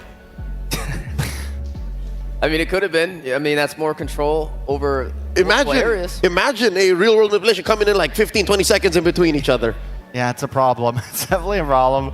As we're going to take a look at these highlights now, Super Prince, this is early game. This is when Falcon Esports has the lead, but Fnatic Onyx with this Eve is just destruction incarnate, man. And we saw it in their previous match against SRG. He uses it so well. Wait for it, bring it out. Everybody's trapped. There is no escape, and the rest of the team just cleans house. It's such a problem because, let's say, Falcon Esports end up with a somewhat ideal mid-game power spike, right? The way Super Prince built this Eve and the way he plays it, who do you kill really? The Eve, the King, the Joy, or the Iritel, right? So he turns into like a third core for Fnatic Onyx that it all the more makes their snowball more difficult for Falcon to stop. And it was very hard to get back to him. His positioning was huge in this match. Even with Dax on a Hayabusa, well, there were several times when we saw Kid X looking for a play. There was a moment where he whiffed a It's that one. It was that one. Yeah, exactly. And not able to find that opportunity. And Fnatic Onyx with the punish. Yeah, it was definitely troublesome. I mean, the Hayabusa with Kirk on the field, every time Dax tried to go for the sneaky play to get a Lord, Kirk's sitting there waiting in that bush that you go to at the top. Fnatic Onyx was ready for anything that Falcon wanted to bring at them in that last game. So with that said, we have now our first team locked in for Axiata. Fnatic Onyx Philippines confirmed for at least top 4, waiting for their upper bracket finals opponent in our next series. That'll be the MPL Indonesia rematch, the one that went all 7 games as well. We're about to see Ark Yoshi face off against Team Liquid ID. This does update our brackets as well. Here's a quick peek. Again, movements in the upper bracket. Falcon Esports getting sent down to the lower. Down to the lower, but there's still some heavy hitters that we'll be seeing as we move forward today. You still got RQ and Team Liquid ID in the upper bracket semifinals to figure out who will be facing Fnatic Onyx, and then who will be knocked down to the lower bracket as well. And Falcon's not knocked out just yet, right? They're down, sitting there at the bottom. Yeah. We got Vamos and Team Spirit coming for them. But if Falcon still wins one more series down in the lower, they still secure a spot at Axiata. Yep, who do you reckon they would prefer facing? Seeing the breadth of Falcon Esports play style here today, it's Vamos or Team Spirit? I think if I'm Falcon, I want to go against Vamos. You mean that in the sweetest of ways? You would rather than face Vamos? I think that they would do well against the chaotic style of Vamos. Team Spirit a bit more down to earth, and Falcon just showed that it seems like they have a good grasp on, it took them a little bit, they needed to download a bit, but they found a good grasp on their draft. They found a good grasp on what really works for them, and I think that will work well against Vamos. More of Falcon Esports coming your way once we get to our lower bracket matches. Those are all best of 5, ladies and gentlemen, so be on the lookout. All of the Burmese fans, all of the newfound Falcons that have fallen in love with this Burmese team, as far as they've taken the Filipino champions, they'll be back in action very, very soon. We'd like to thank everyone for supporting the M6 World Championships. Your feedback is invaluable in helping us improve future tournaments and outings in the MLBB esports world. Please scan this QR code to share your thoughts with us. Let us know. Tell everyone that you like the Swiss format. That's just me though, right? Swiss was good. It was real good. I love it. I feel like every part was good, even the wild cards was explosive. Honestly, I still say it, one of my favorite matches, Fednar up against DFYG. That could have gone to this. Imagine that being a best of 5. Let us know if you want a little bit of a shakeup in the formats. We would like to remind everyone as well to not miss Battle Night, happening from December 28th to 29th. By the way, the MLBB calendar does not end with us crowning a new world champion. We also have a lot for y'all in-game. Enjoy exclusive bonuses, including a limited time 25 skins. Those are epic skins. Trial in all heroes for free. You can just play any one of the 126 heroes you'd like. We'd also as well like to thank Secret Lab. Yeah, you know, you guys look good today, you know that? Thanks. Leo, you look good. You look good. But do you know why they look good? Because they're sitting in comfort. They're sitting on a beautiful chair, and you got to keep yourself looking good, and by looking good, you got to sit comfortably. So play better for longer, look good for longer with ergonomic chairs designed to keep you at the top of your game. The Secret Lab Titan Evo is designed to adapt to different postures across various activities. So not only is it great for PC gaming, you can enjoy proper ergonomic support, well mobile gaming as well. Treat yourself to the same match-winning comfort enjoyed by the best MLBB teams and the best MLBB casters. That's right. We sit here on hours on end, and I never have any aches. Honestly, I could just fall asleep. pains. That's how comfortable these chairs are. Not with the action we're having. I don't know. The comfort may even scale. Wow. I don't know if that's a nod to Secret Lab or a knock on our teams. No falling asleep, Weezy. It's your first day here. Folks, we got another best of 5 coming your way. I hope you stay with us. It's been an amazing day of MLBB so far. That is once again the MPLID rematch. It's a best of 5. Winner gets to face off against Fnatic Onyx Philippines in the upper bracket finals. I have gotten word that we have an oopsie moment for us. I know what it's going to be. It's an amazing best of 5. Which one? It's going to be the TIG TIG whiff. whiff? You're going to do my boy Kid X dirty like They're this? going to do Kid X dirty like that. Here it is. Oh! Watch, they get King Kong. They could have been okay. It would have been all right. Look at Kid X. But watch the Kid X. He swore he had him.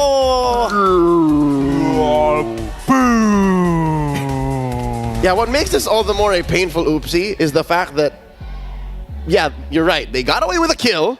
They should have left it at that. But they gave a kill of their own and a flicker that's gone for 2 minutes. That could have been a turnaround moment for Falcon, honestly. If they stayed the course. If they stayed the course, just got King Kong, regained positioning over the map, it could have been a turnaround moment. How bad of an oofski was that? That was a big one. I mean, on a scale of 1 to 6. 6. You miss an implosion, it's just hard. You spend a flicker to miss an implosion. And then die. And can still play around. See, try and get it. It's a matter of resources. So conceal, I didn't even think of that conceal. I was going to say, like, how did he get there alongside the flicker? So there you go. That is why it is the oops play of the series. Maybe of the day, our heart goes out to Falcon Esports and, of course, Kid X. Keep your chin up. NT. There's another life left in y'all. With that said, let's prep up for the next match. It's TLID versus RQ Hoshi. Another best of 5 on behalf of Trex and Steph Weezy. My name is Leo at your service. Stay with us. This is M6.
ultimate glory starts now.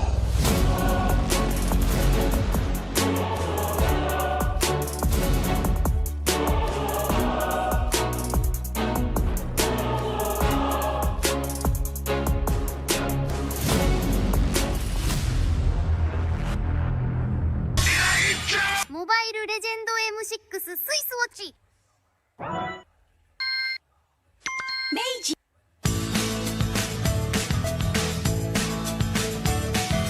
Hello Panda, Hello Panda, semua suka biskuitnya. Biskuitnya enak isinya lezat rasa coklat dan strawberry. Hello Panda, semua suka biskuitnya. Biskuitnya enak isinya lezat rasa coklat dan strawberry. Hello Panda, biskuit isi yang enak.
In MLBB, each of the 5 players plays a distinct role. Whatever it is you want to believe, But how do these roles work together on the world stage? Going Sons, who picks up the Mid laners and roamers are the bedrock of the team. looking for the knockup, not able to find a sense who he wants for, takes him out. Whether it's picking beefy tanks, mages, or sustain, together they provide crowd control and damage in the early game, making space for the team to farm or secure objectives. Then we have the EXP laners, usually playing tanky heroes. They poke and zone the enemy to create opportunities. Alright, let's see, another fight commences here. Gear goes in, there's gonna be a lot of damage played. While the roamers pick to fill the team's needs and support if needed. EXP laners must win their lane and protect their tower with aggressive, confident play, ensuring map control for the team. Ooh, final slash. Finally, we come to the junglers, the early to mid-game finishers, and the gold laners, the mid to late game finishers. Fiery, the god in the jungle, takes a double kill. For junglers, whether it's frontline tank utility or assassin early game assassin burst, they form the core of the team. They act on the space created by their team to finish off objectives, utilizing power spikes with the early game advantage they get from farming the jungle. It should be a retreat from the Burmese gold, and they get sent down into the ground. Gold laners focus on farming for gold to become late game monsters. 1v3. They are savvy observers, staying out of trouble and positioning well to deal the most damage with their fragile heroes. Do you agree? How would you describe the roles that make MLBB greater than ever?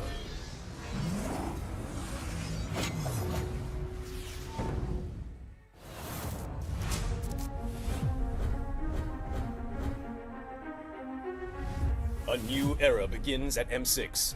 But who are the rising superstars leading the way? In Latam, Maycam Evolve emerges as the new gem of the region. With Aurora's fierce adaptability and rookie sensation Super Nahuel, the Dynasty Enders made history, toppling the undefeated RRQ Akira after a 2.5-year reign. At MTC Turkey Championship, S2G Esports rises as a new challenger. Led by Sigibum's superstar performance at the gold lane, Pagu's playmaking, and Begin's rotation, they are ready to shine on the world stage. In their M-Series debut from MPL Cambodia, CFU Gaming is ready to strike. With M2 veteran Poppy and core members Detective, Z, and Wadu. Can the Sharks are primed to make waves on the world stage? Returning to the M-Series is RRQ Hoshi, the Sang Raja. Looking for a trade as he finds the triple. Looking for the maniac. Reinforced by Sutsujin's lethal skill, and led by Skylar, this squad of young stars is on a mission for global dominance. The Indonesian cavalry made a bold gamble by swapping their lineup with MDL rookies, uncovering gems like Fabian, the deadly jungler, a calculated roamer in Witty the Wise, and King Eronshiki, the next-level gold laner. Team Liquid ID rises as a new M-Series challenger. The double overload goes down one by one. It's a maniac. MPL PH Season 14 saw the debut of Aurora Gaming with rising gold laner Domeng and MSC 2022 champion Demon Kite.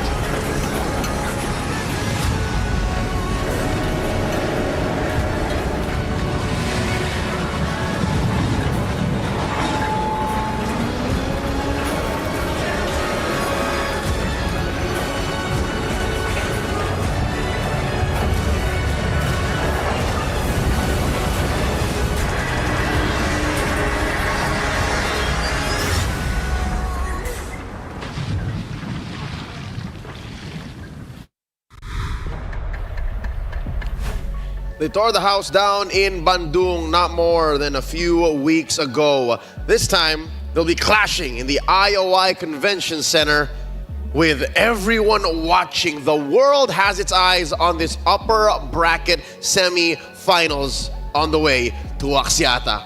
Welcome to the second match of the night. At your service, my name is Leo, here with Steph Weezy and Trex, bringing you the Kingdom versus the Cavalry, RRQ Hoshi versus Team Liquid ID. That's right, a repeat of Season 14, Indonesia's Grand Finals. Now, you got to see TLID lead the way. They were able to take down RRQ Hoshi, but in the upper bracket finals, RRQ Hoshi was the one to take down TLID. Yeah, so I think that says something here, right? It shows that right now, essentially, it's kind of 1-1. Yes, TLID won when it mattered, but both teams did secure M6. And RQ, we can't say that they're behind them. We also can't really say that they're ahead of them, but I think this match will be very important to see where these two teams stand in terms of M6. On the world stage, it's safe to say that RRQ might actually be the cleaner team. Going into their DNA, that is their main strength. Very templated, very macro-centric. The Kingdom knows how to march forward to the tune of King Skylar. On the other hand, a freestyle approach to mechanics, a freestyle approach to the Brawl server that led them to a championship win in Bandung. Team Liquid ID. Which do you prefer? What makes you smile deep inside, Steph Weezy? Well, I like the story of Skylar, right? The story of a veteran pretty much spearheading the way for a bunch of rookies and going the distance. It reminds me of back home with BTK. It reminds me of back home with Moba Zane when he had rookies on a former BTK and they won our grand finals. So again, I like to see things go the distance. I'm hoping manifesting it into reality. Another best of 5 all the way to a game 5. Well, you mentioned rookies. If we're talking about rookies, it's TLID all the way. There's definitely a story to them as well. The whole team is fresh blood. The whole team is hungry. The whole team is happy and ready to be here. It's going to be Kings versus Champions in our next best of 5. Who will reign on the world stage? For a team that calls themselves the King of Kings, the Sang Raja, Rex, Regum, Kian. it's weird that they're the ones who actually have to prove themselves. Is that not? They're the ones who come here and say, acknowledge us, come on. Because really, that Game 7 in Bandung could have gone either way. Yeah. It was went all the way, definitely a clash. All the way to a Game 7. So what was it, like 4-3 at the end? It was definitely beautiful to be able to see that play off. And again, went the distance. And that just shows you that RQ Hoshi has what it takes. And I'm expecting to see that. Like Trek said, 1-1 on the board in terms of victory so far from the upper bracket finals to the grand finals in season 14 of Indonesia. And here they are again, another chance at glory at the world stage. How perfect is that? That it's RRQ now who is one series win away from making that holy pilgrimage back to where it all started. It was them who fell to EVOS Legends that went all the way as well. They could we could be looking at a history book and saying RRQ was the very first world champion. So now it's not just the rematch from Bandung, it's the rematch from Axiata as well.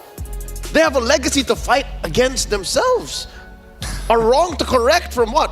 More than 5 years ago. Yeah, I mean, and it's crazy how so many things are making full circle right now. And the last time we saw RQ on the world stage was M4, where they also fell just short, man. They just, I think it was third place that year, or was it fourth? Third that year. It was, I mean, this close. Yes.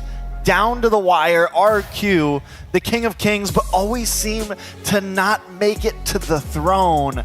This time I think they are here, and Skylar is definitely hungry. From Axiata Arena to Tennis Indoor Senayan in M4, maybe someday we will get to do this in Qiddiya.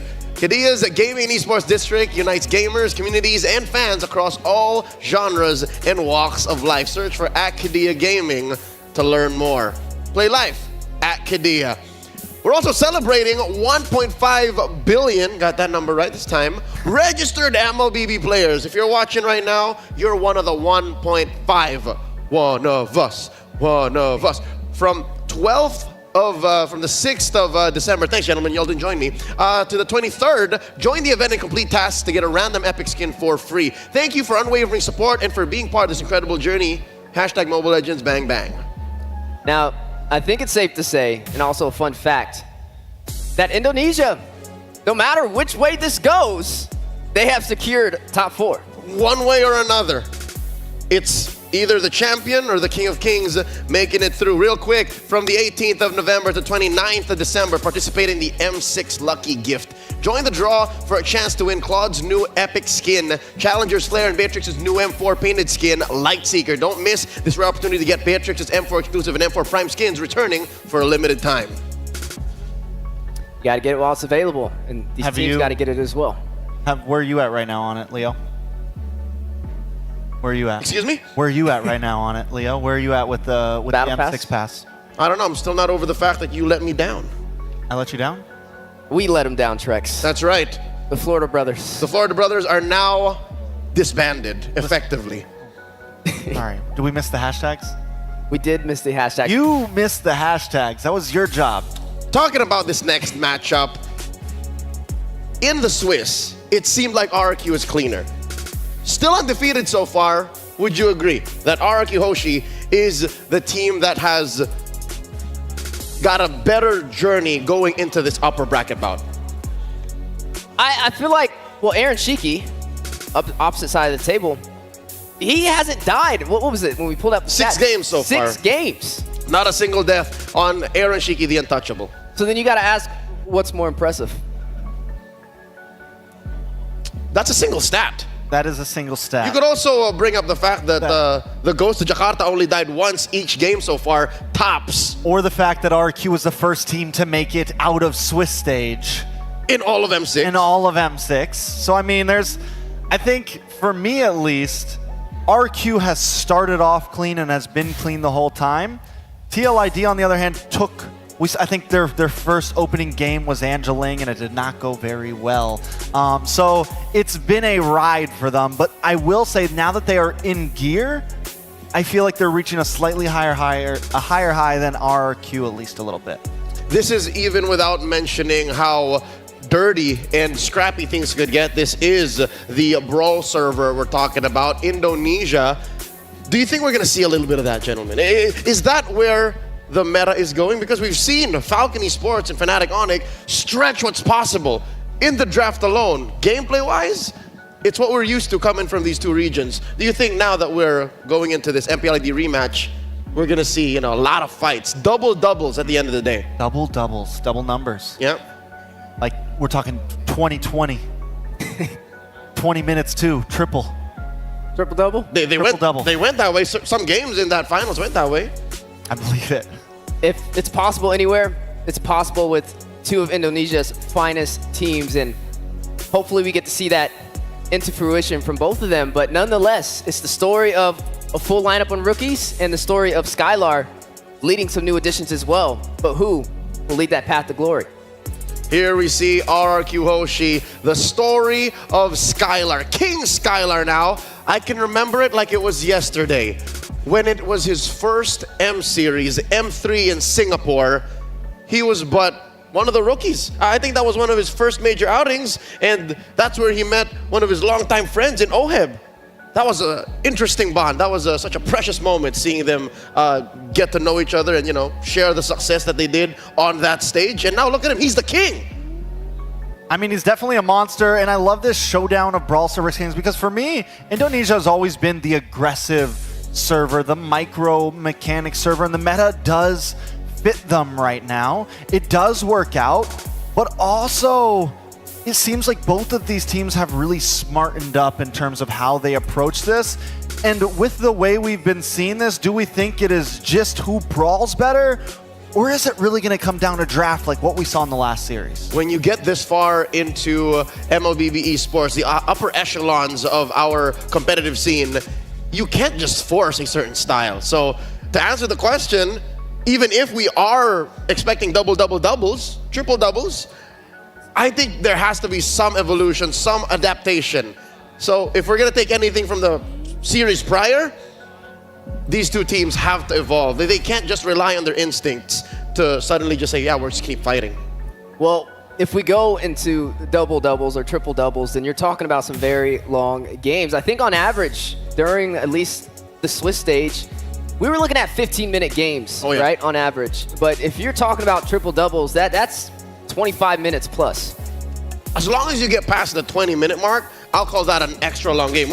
Coach T, what is an extra long game for you? At this point of the meta, yeah, 20 plus minutes. Not many games are reaching that. You asked me a year or two ago, I would say 20 minutes is we're still mid. Yeah, we're like mid-late. We're on the 7 out of 10 right there.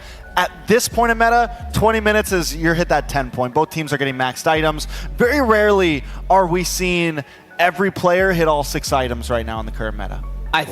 I remember back before being on the desk and I was watching the Swiss stage. The longest game I saw there was 35 minutes. That was Ofednar up against DFYG. We got there. I don't think we got there again. We hit a 37. 37. Was it 37? When did that happen? In Swiss? I think so. I can bring up the stats. I mean, I believe it. I know that BTK had a really long game. Couple really long games down at the 20. I know there was a couple games that went the long haul. If there was a 37-minute game, it was definitely on my off day, and I'm glad I was not here for it. All right, well, we'll check the stats. But for now, we do have an interview on deck for y'all to learn more about the ins and outs of this matchup coming in. Let's watch this. Thank you, Penna, and it's me here, Poji. Together with me here, Team Liquid Idea. How are you guys? And now we're having Fabian and as well Aran. To Fabian, how are you, my man? Good. It's quite easy to answer. And now, Fabian, I need to know something. Do you have any message to Sujin over RRQ? Give me something spicy. For Sujin, I think what? Let's give our best gameplay like in MPL ID season 40, and then watch out in Turtle dan Lord. Ha! Wow! But then again, because soon you're about having it's almost like a final in MPL ID again. Team Liquid ID versus RRQ. How does the team feel? I don't know, but maybe just same like MPL. Yeah. All right, quite nice. But then again, to Aran, to whoever that win this matchup will get to Axiata. How prepared are you guys? I think we very confident because I think we only need to do what we do on the final MPL so we can win. Because I heard you have a 95 or to 96% confidence, but now can I know, is it almost 99.9999% confident wins against RRQ? I think still 96%. Too nice of them. But then again, before we turn to RRQ Hoshi, maybe you can give us something mewing or something, spicy to RRQ Hoshi. Let the lead to them. Something like that, can I?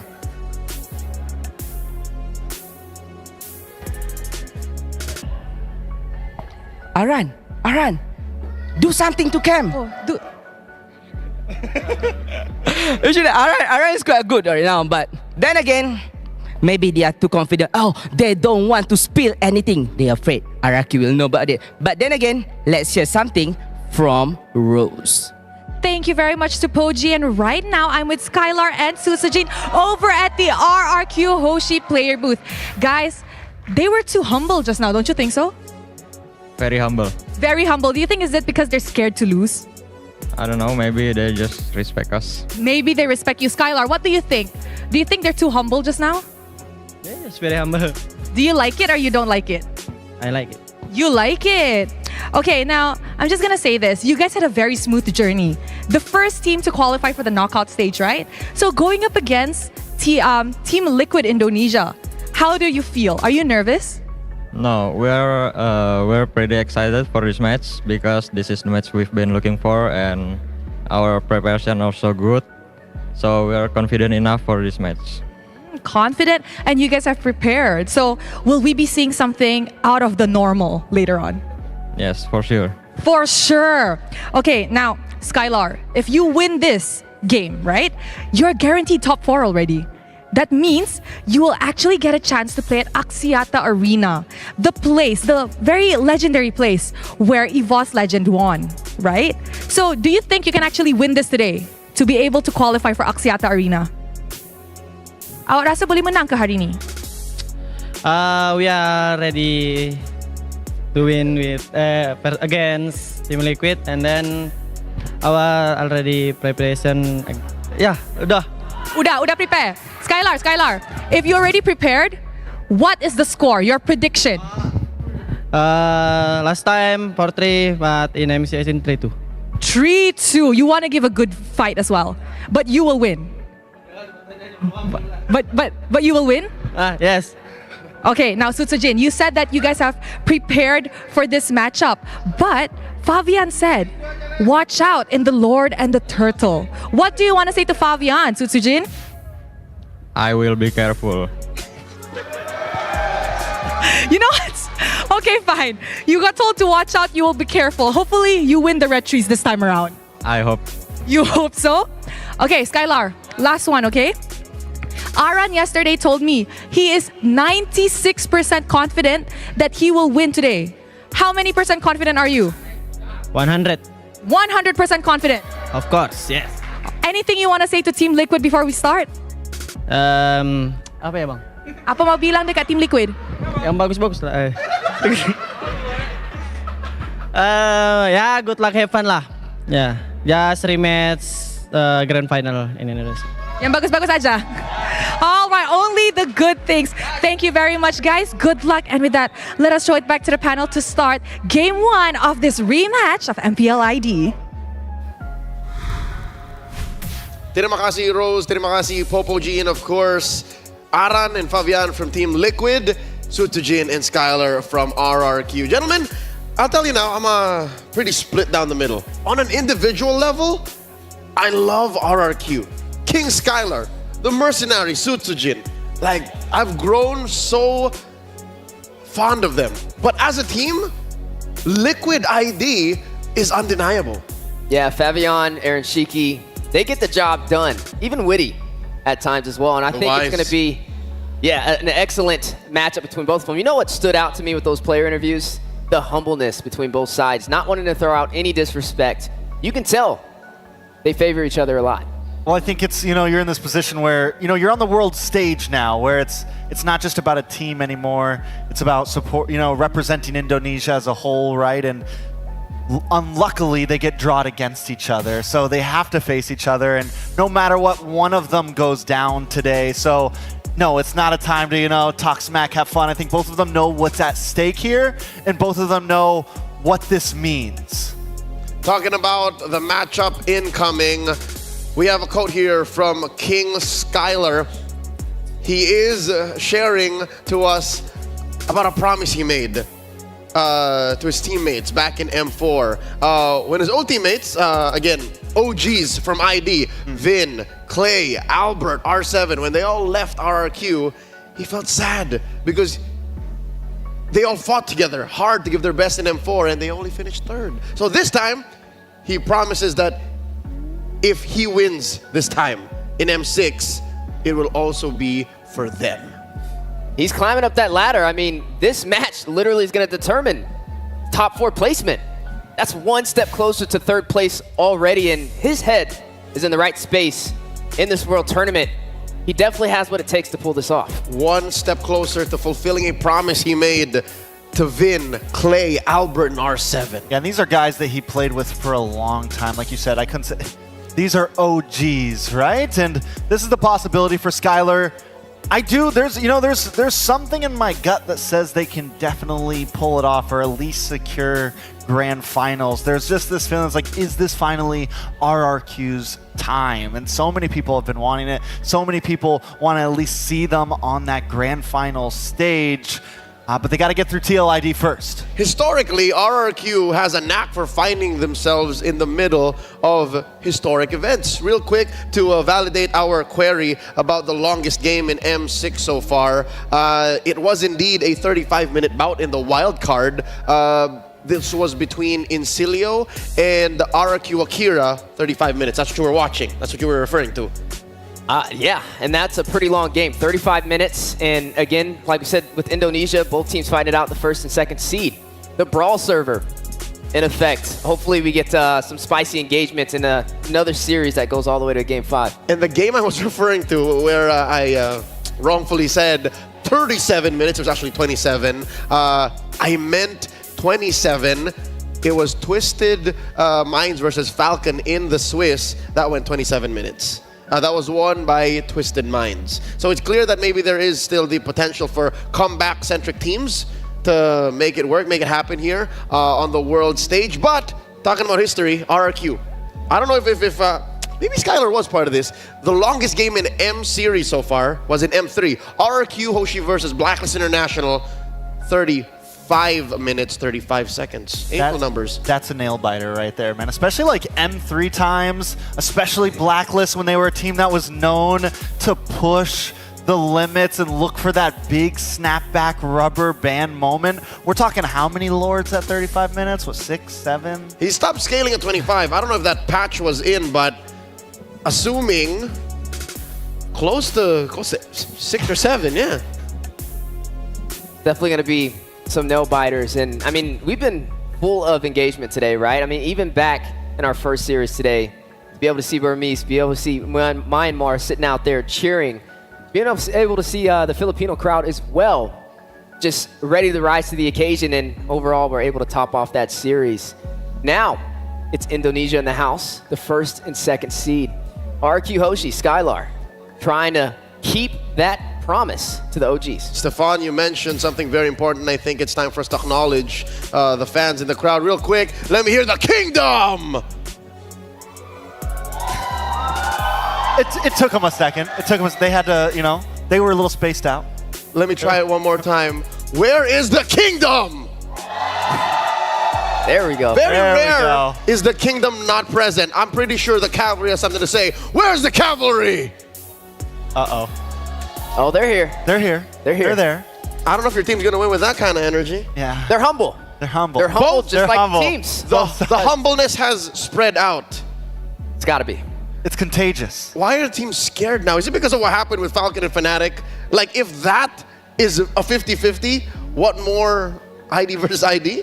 I think the situation's different because they're both Indonesian teams. So I think the crowd as a collective they have insurance, right? They know whoever wins this, Indonesia as a whole gains a placement into top 4 as a region. Did everyone get just tired out by watching and enjoying the first series of the day? Everyone spent their energy on the first series. No, I think once this game gets going, the energy will start to ramp back up. I think the humbleness will start to get pushed down into the bottom of their stomach, and the fan in them will come out, because once the game gets going, once that draft starts, once we jump into the land of dawn, that's when they really begin. Here's the hoping, especially when the players walk out. I'm going to put y'all on the spot, gentlemen. Gut check.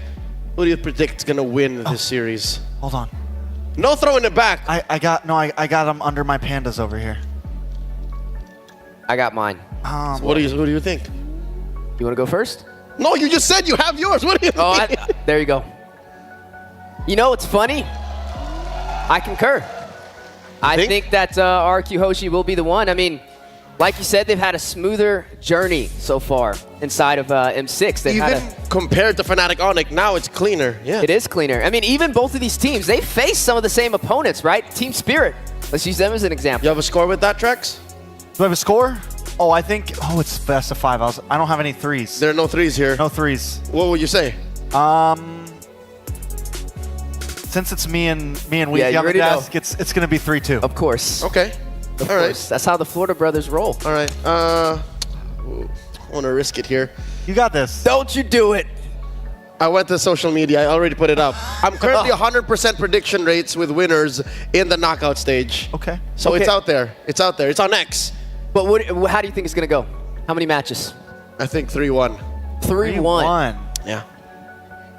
I think 3-1. Again, the collective when it comes to TLID, despite how creative they can get as they were in the Swiss, I think that should be a better ramp up. So real quick, it's a 3-2, 3-2, 3-1, but RRQ for you gentlemen. And I did say Cavalry, I did say Liquid.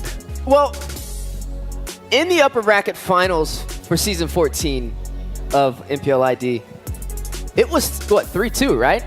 4-3. Was it upper bracket. It was 3-2. Yeah. It always goes down the line between these two. Yeah. So RRQ had the advantage. So they always go the distance, at least from the upper bracket finals in the grand finals from MPLID. So that's why I say all the way. Plus, I'm telling you, every time you put us together, it goes all the way to the final game. I just think that TLID has enough in them to definitely take at least 2 games here. It's definitely down the line. It's definitely a coin flip. TLID could come out on top, but I think RRQ's steadiness is going to take them to a victory here. I think TLID still has they have very good highs, but they've also had some bad lows. You know, they're still kind of on the roller coaster to where RRQ feels like they're kind of, just coasting.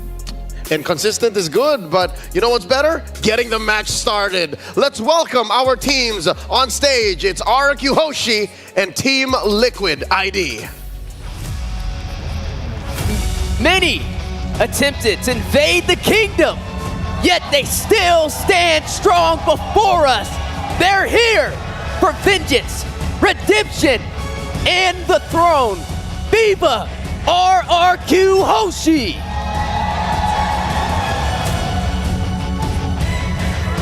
And their opponents, the champions of MPLID. The Cavalry already had the King of Kings bowing to them before. Now, they look to repeat history on the World Championship stage. Let's go, Team Liquid Indonesia!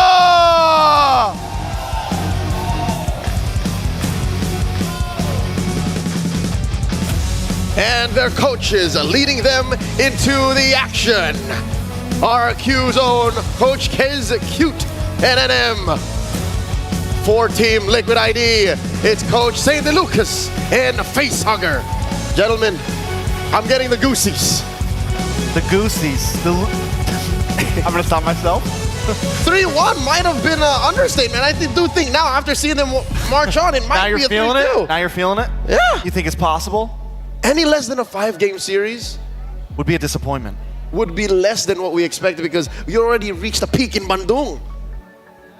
The Kingdom versus the Cavalry on its way. There we go. Now you hear the crowd going wild. Ready for these teams to fight it out. Indonesia's finest, the first and the second seed. Liquid ID, a little bit more comfortable. They were the reigning champs in season 14 of MPL Indonesia. Can RQ Hoshi get their revenge? Talking about Indonesia's finest, you have here on the center of your screens, the ghost of Jakarta, Yehezkiel, currently #1 in average KDA ranking all throughout M6 with 15.5, trumping just barely his teammate Aaron Shiki, the untouchable, Kelra, Skylar, and Super Fritz. You know why they call him the ghost? Because you can't see him. No! You can't kill him. Because he only dies once. Can't take him down. He went wrong like 3 times. He could have got it right. No, but ladies and gentlemen, that is a fact. He has only died once. Every game since making it to the knockouts, at least. Aaron Shiki, though, the stat is still true. 6 games unkillable, but he's still just second to Yehezkiel. So if he's the ghost, does that make Aaron Shiki the immortal? I mean, he hasn't died in 6 games. For sure, I can say he's untouchable. Untouchable. No one can find him. A little bit more fair. No one can find him. Let's see if Skylar and the gang can do just that. We had a chat with Team Liquid ID here. We asked him, this seems like a faded rematch. Any messages to RRQ? You want to do a good Fabian Let's see voice? who has the better retry. Sujin. And be careful in lane because I will solo kill you. That sounds like a Fabian thing. What did Aaron say? Dyron, if you lose, it's okay. Just don't get eliminated or go to the airport. Aaron, though, a little more encouraging. Let's go, Skylar. See you. So he's got kind words. Is this odd? Why is suddenly Aaron the humble one? The nice guy. Yeah. Was he not the one who said, I want to face Skylar? I want to face Kelra? Because he wants Kelra. Oh, he just wants Kelra. He just wants so Kelra. Everyone but Kelra. Everyone but Kelra's cool. He just wants Kelra. All right, let's see how far he can take this unkilled streak. Again, 0 deaths in 6 games so far here in the knockouts. In about 20 seconds, we're going into game #1. Gentlemen, I'm just excited to see how far the meta can evolve once more because that first series today definitely showed us a lot of universal truths in drafting. Speaking of universal truths, today we're going to possibly see just why the title, the Brawl server, was donned in Indonesia. As we are now jumping into the draft for game #1 of our second series for the day. The first versus the second seed, Team Liquid ID up against RRQ Hoshi. So TLID already kind of doing their homework. They know that RQ loves to slot up this 1-1 early in the first phase. And TLID taking it off, and this is already a start to a very different draft of what we saw previously. Now, something else they took off the field is the Bruno. Now, Leo, do you think the prio of this match is going to be way different than the prio of last match? How the Joy became so important, how the Bruno became so important. Do we think it's going to be a completely different playing field here? Oh yeah, for sure. Already we're seeing a lot of, how do I say, tailored bans for each team and specific picks coming through. Not a single Jushin was showed in the first series today, so that is the priority. Giving it over to Yehezkiel. RRQ, what they can trade for is, what, a Hilda? That's a breakout pick from that season of MPLID. You also have the Hylo still out and about. Suyo still there. Joy as well. And the Cho, which still can be flexed, roam, or the XP lane. But with that Zushin first pick, I mean, we've seen how much of a threat it can be, right? The crowd control, able to have a massive AoE range to give a lot of teams trouble. There's a reason why this hero's banned out majority of the time. And a quick response back from RQ Hoshi. There goes that Cho with the Valentina alongside. I like the Valentina, I like the Cho, and I like how they don't slot up the jungler first, because what we learned from the last series is it's rock, paper, scissors out there right now. And if you slot it first, with the way the bans are looking, there's still plenty of counter options in there. TLID, on the other hand, is going to be the one who has to do it. They pick up the Hilda, they pick up the Suyo. If I'm RQ at this point, do we lock in the Joy? Win rate on Joy is still very good, especially against its rock, paper, scissors contemporary. And there it is, putting it in the hands of the mercenary. I don't see this getting flexed. No way. I don't think Dyron is the kind to pick it up just because it's clear as day. This is going into the hands of Sutsujin. Going into the ban, second phase. Coach Kez taking out the Belleric, which is again a solid counter to the Joy and the Cho. You just stand in the middle, rather than Dryad. The only one. Stop this nonsense. This is going to be challenging. I mean, already having the Cho on your side, that was something that could have gave the Joy a little bit of trouble, but now it's going to work in RQ Hoshi's favor. You know who else is available? The TIG. And I wonder if TLID is going to try and take that away, because if they lock in that TIG, they flex this Cho into the XP lane, they have some great defense, especially with the Hilda, who's going to want to invade in that jungle. But Joy, we've seen the mobility, we've seen the farm rotations. It's hard to match up with. I will say this, one of Edoc's signature picks is the Cho, big chance. I think they keep it on him. I do think, I mean, there is the flexibility possibility, but Edoc Cho is, it's known. It's considered, you know, like the pick for Edoc here. And RQ loves the slot. And what's surprising me is they didn't lock in gold early. They saved Skylar for last. And at this point, I think they saved Skylar for very last. They probably lock in EXP here. Maybe they go for the swap and lock in Roam, but they decide to go for the Gatot, which, like I said, I think that's going to be EXP, and now TLID has to respond. What do they put on the invincible Aaron Shaky, once more confirmed to have no deaths in the past 6 games here at M6. Still open is the Beatrix. You want to put the Beatrix on Aaron? Or the Natan. I mean, both of them still up for grabs. Right now, you are going to have to worry about a heavy dive-centric composition from RQ Hoshi. Not only do you have the AOG from the Gatot, but you also have this Cho, who's going to dive in and look for those solo pickoffs and isolation plays. And then on top of that, you have the Valentina to kind of worry about as well. Right now, not really the best ultimates, I'd say, for the Valentina to profit on so far. They go for like Hylos and Hylos Natan, or Hylos Beatrix, Hylos Harith, or Chip. Whoa! All right. Big change up. So far, we've only really seen Chip use as a specific answer or a strat-defining, rotation-defining pick. And of course, the return of Harith. What do they close the draft up with? A Claude. What are they trying to find here? Well, I mean, you get the Purify, you get the Escape, you have some ability, you have mobility, and if there's, you know, Skylar's up there in the echelon where he could pull it off. All right. Gentlemen, the draft has been settled. Game's about to begin. Let's throw it over to Ingan and to Naisu. Thank you so much, panel, for breaking it down. Welcome back to the English casting desk here again. I'm Naisu, and this is Ingan, and we're ready to bring you the second match of the day. Maybe we get 5 games again. Ingan, you know, we just had an amazing series conclude with Fnatic Onic locking in the top 4. Now, one of these teams fighting to be the first one, at least from Indonesia, to move forward to the top 4. How are we liking the draft here? You know, I like the fact that there's a Chip. Chip has been utilized a lot by highly macro teams in terms of getting the objectives that they need, and at the same time going for the split pushes. So it's interesting how TLID will play upon this Chip. We'll see if the Chip's going to work or not. It's the Kings versus the Champions. Who will reign on the world stage? And it starts here in game number 1. Again, a best of 5 to decide the fate for the 2 teams from Indonesia. Taking a look once again, the matchup. We always get a good glimpse at the junglers, and we saw the talk that led into this match. And, you know, Edoc, man, we've seen him so much on the Cho. A lot of teams, they have decided to go ahead and deal with this pick, make it work. It does give a lot of crowd control, obviously, but the pickoff potential is great. Early on, too. I mean, it looks like they're already making moves. Okay, they're trying to make a move on to Edoc. Edoc has to walk away. Here comes the Revitalize, though. And now RRQ Hoshi turning things around. Might be able to work on Widdy. Here comes Yezkiel with a Lantern Flare. Gonna try and work on Dryer, and they're not even done, though. A lot of sustain, a lot of damage. But here comes Sutsujin, though. Not yet level 4, but they're able to take down a Widdy. An aggressive start from TLID and RRQ. A 1-for-1 trade. Oh.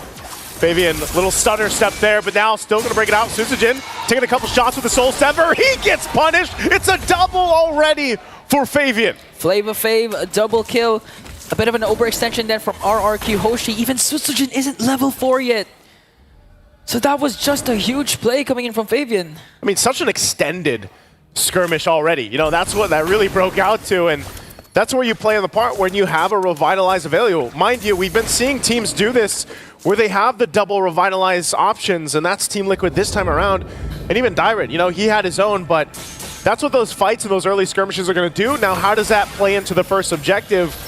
A little bit of a lead right now for Team Liquid ID, but the fight might break out. Witty does take a couple shots.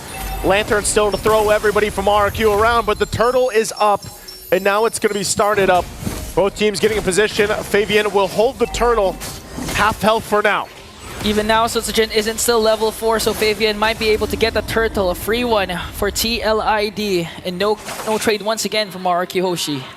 What's difficult here for RRQ Hoshi, hold on, Aran, okay, Edok's out of there, is not only playing against double Revitalize, but also the Purifies that are available here. They have to be able to go ahead and follow through with the catch. Oh, not even that, but also just playing against Witty the Wise. The chip has worked for some teams, and honestly, for others, it's also been a weak point. It's kind of double-edged sword when you pick up this chip and you bring it to a certain draft, a certain gameplay style. Now, up top, still the focus, trying to keep Sutsujin under control on that Joy pick. But that's the thing. I'm really interested to see how Team Liquid decides to go ahead and use the chip. It's literally bringing in the cavalry to some of the fights, but are the punishes enough? Does RQ have enough to go ahead and punish when that shortcut comes through? Honestly, it's just a bonus if ever Witty performs or executes a beautiful shortcut, because right now, looking at the gold level gap of Fabian and Sutsujin, that's 2 levels ahead for the Suyo. We all know Sutsujin with the Joy, it's gonna scale up later on, but how will you make it reach if this is TLID? The aggression just keeps on continuing and continuing for TLID. For RQ, they're going to hold on to their own shortcut. That's always an option that Rins has with this Valentina pick. Really just not too anything too crazy happening. Even the fact that you have Edok on the Cho, it's kind of just getting stopped in his tracks just because of Yehezkiel has this Jushin. We've seen this quite a bit. They're able to go ahead and just stop Edok from trying to set things up. But really, you don't really want to unless Sutsujin has the ability to go forward. Fabian will keep Edok in check. Purple buff's up now, so we'll see. He's got to be able to secure that, but this is just what's going to continue to happen. You already talked about the level gap, but Fabian now working on this purple buff, and that's just going to go ahead and get taken. Turtle's up. Meanwhile, Sutsujin working on the orange, just going to get spotted out. They might break into a skirmish. They'll fight. They're going to commit. The way of the dragon. Aran has to use the revitalize. Here comes Yehezkiel to the rescue with the Crimson Beacon. Gonna catch. AOG used defensively. No casualty for RRQ Hoshi, but you can see already how much lead TLID has, to the point that Aran, even if he overcommits, he's not going to fall down. He's going to do his job properly, which is to delay as much as possible the Joy's power spike later on. Even in this matchup, making his way. They know Aaron Shiki's there. Can he actually withstand this? Blazing to it, but Aaron Shiki also has his Salmon Force. Here's come Witty though. They're trying to work on Edok. Edok commits the kick, but he's gonna get bursted down. Coming in from Aaron Shiki. Aaron Shiki got the lead, and also 3 members ganging up on Witty the Wise, and he will fall down in the hands of Sutsujin. There's RQ Hoshi. They get 2 kills in the exchange. It looked like the shortcut came through, but the mid turret did get taken down as Team Liquid ID gets an objective. Surprising too, Skylar able to go ahead and withstand that. Yehezkiel delaying them a little bit longer from recalling. Now Aaron joins the fight, gonna crash down on Riz. Under the turret, gets dragged back, and Aran will get the kill. Where did Aran come from? All of a sudden, Rins just got bursted down, and TLID, they already got the mid lane turret. Okay, Edok commits the kick onto Flava Fave. Will he be able to escape though? Here comes the Sever. It's gonna hurt quite a bit. Aran still has the power of Wild Wilderness. So TLID gonna go again for the purple buff steal. You're gonna take this, we'll see this time around. Sutsujin's just here, just around the corner. Might actually just lose it. Again, there's a lot of pressure on that side of the jungle. And right now, even though RQ Hoshi finds a couple kills, TLID holding on comfortably to the lead that they have.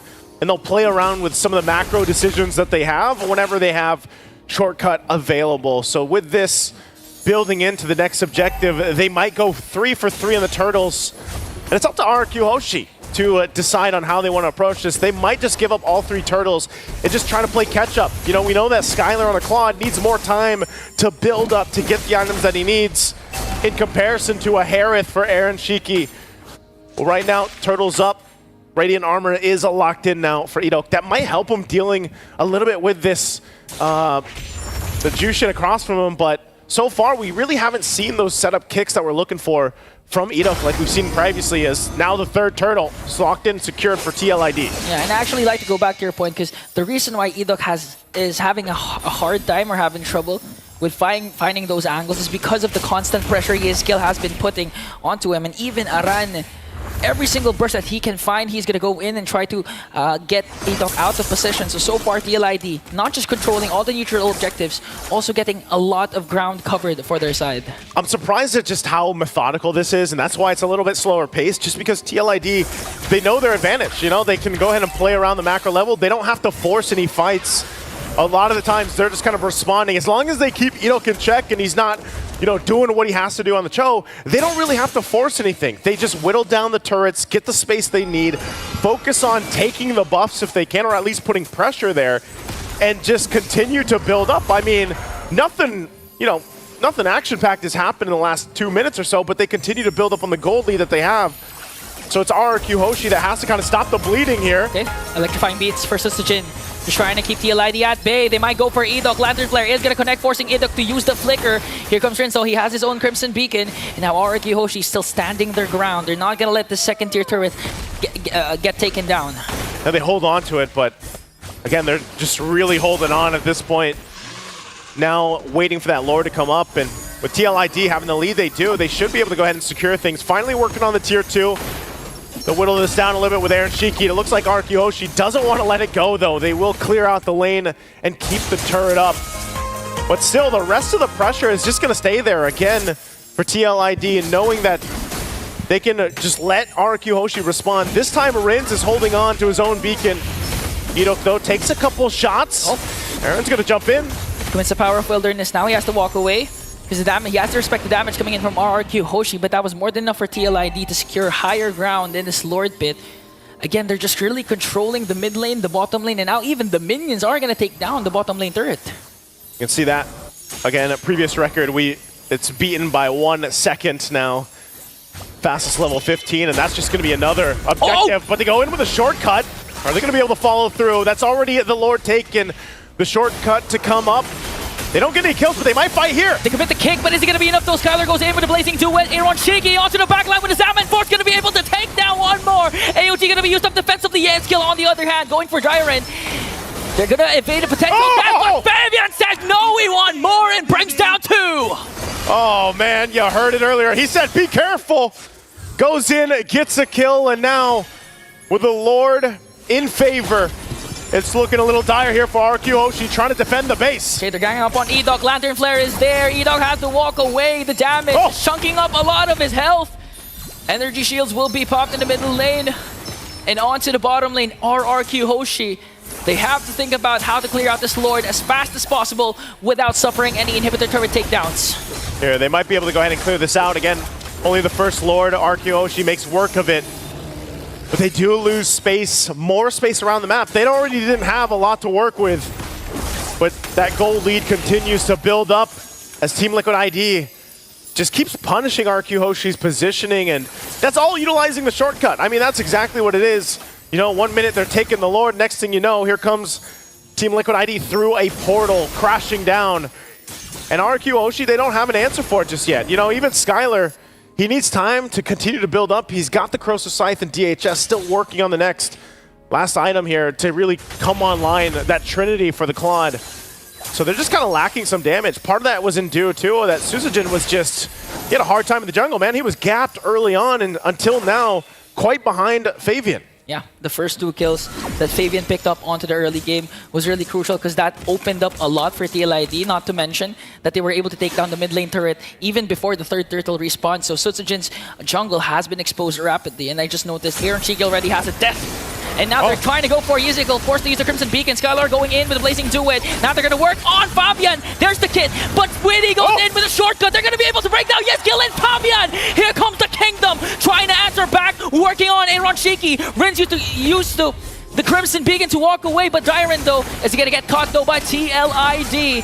For the price of Skylar, they were able to take down Yezkiel and Fabian. There we go, RRQ Hoshi able to find something. Yes, Skylar went down, but that was a fight that they decided to take. They jump on in, and they follow through from Jiren. But man, do they have ground to cover. Even looking at the gold rankings here between the heroes and the lanes, they have a lot of work to do. even for Skylar, like I mentioned, he was nearly there for the 3-item power spike that is for the Claude, which just locked in the golden staff. But you don't want to go ahead and lose all those fights. If they can get a couple kills, that's great. But can they actually go face-to-face in a team fight for the Lord? It might be better for them to go ahead and continue to try to farm up, buy some more time in this game because of how one-sided the early game was. TLID will go ahead and start this up, and this is going to be a quick one. Already half health on the Lord, and Arkyhoshi going to be too late to get in this side of the map. They will try to get the purple buff at least. You can see that too. Aaron Shiki picking up Divine Glaive, enough too just to take Dyron down, you know, to half health. So that's what's in store for Arkyhoshi.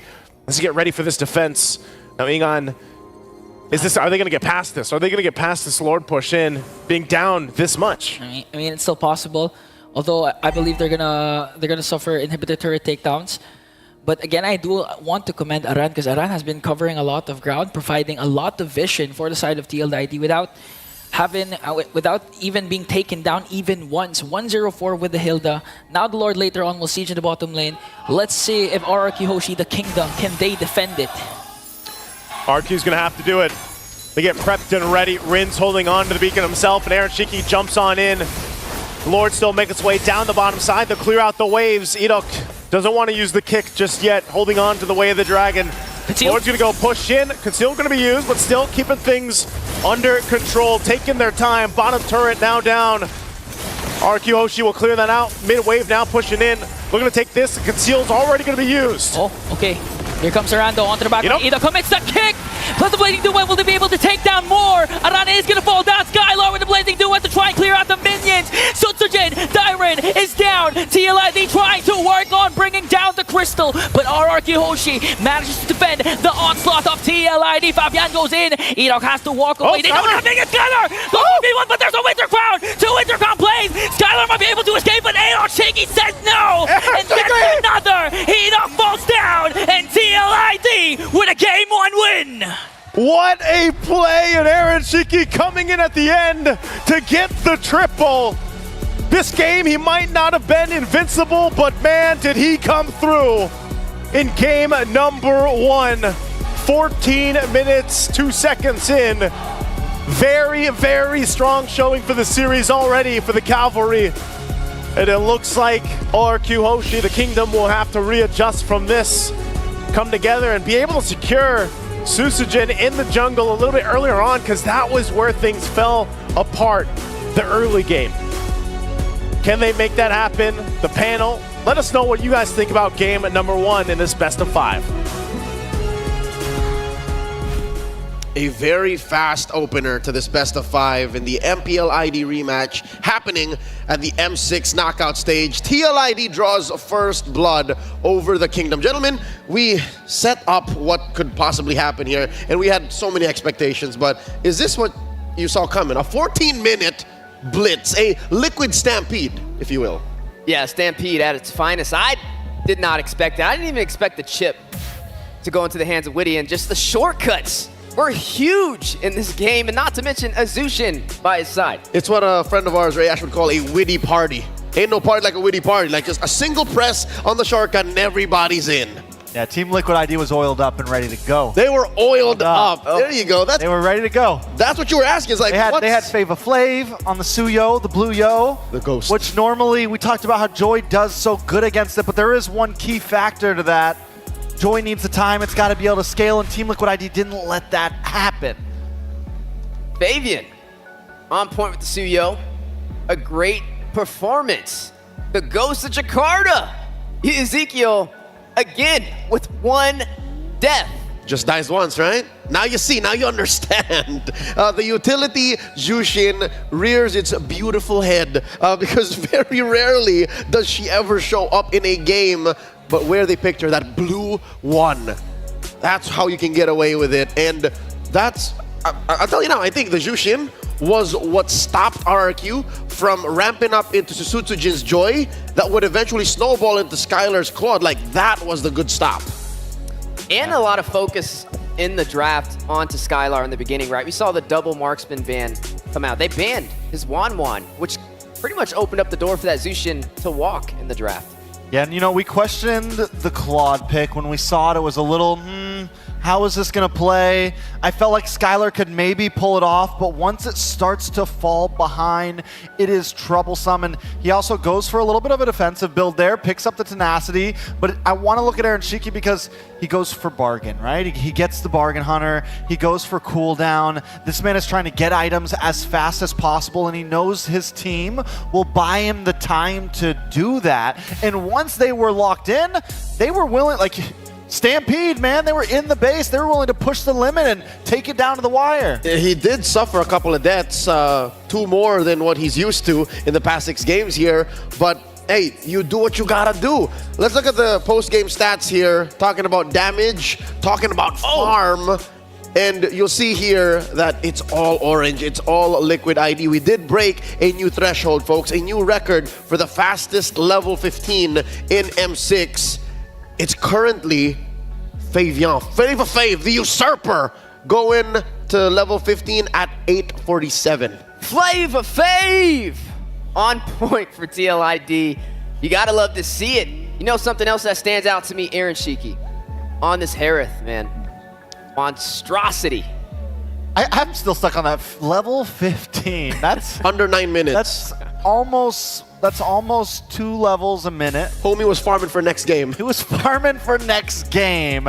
I mean, Fabian, and that's the thing when you look at this team, it's hard to just pick a singular player, right? Because yeah, Aaron Shiki played great, Fabian played great, Yeheskel played great, but none of them would have been able to do that if it wasn't for Aaron and Witty.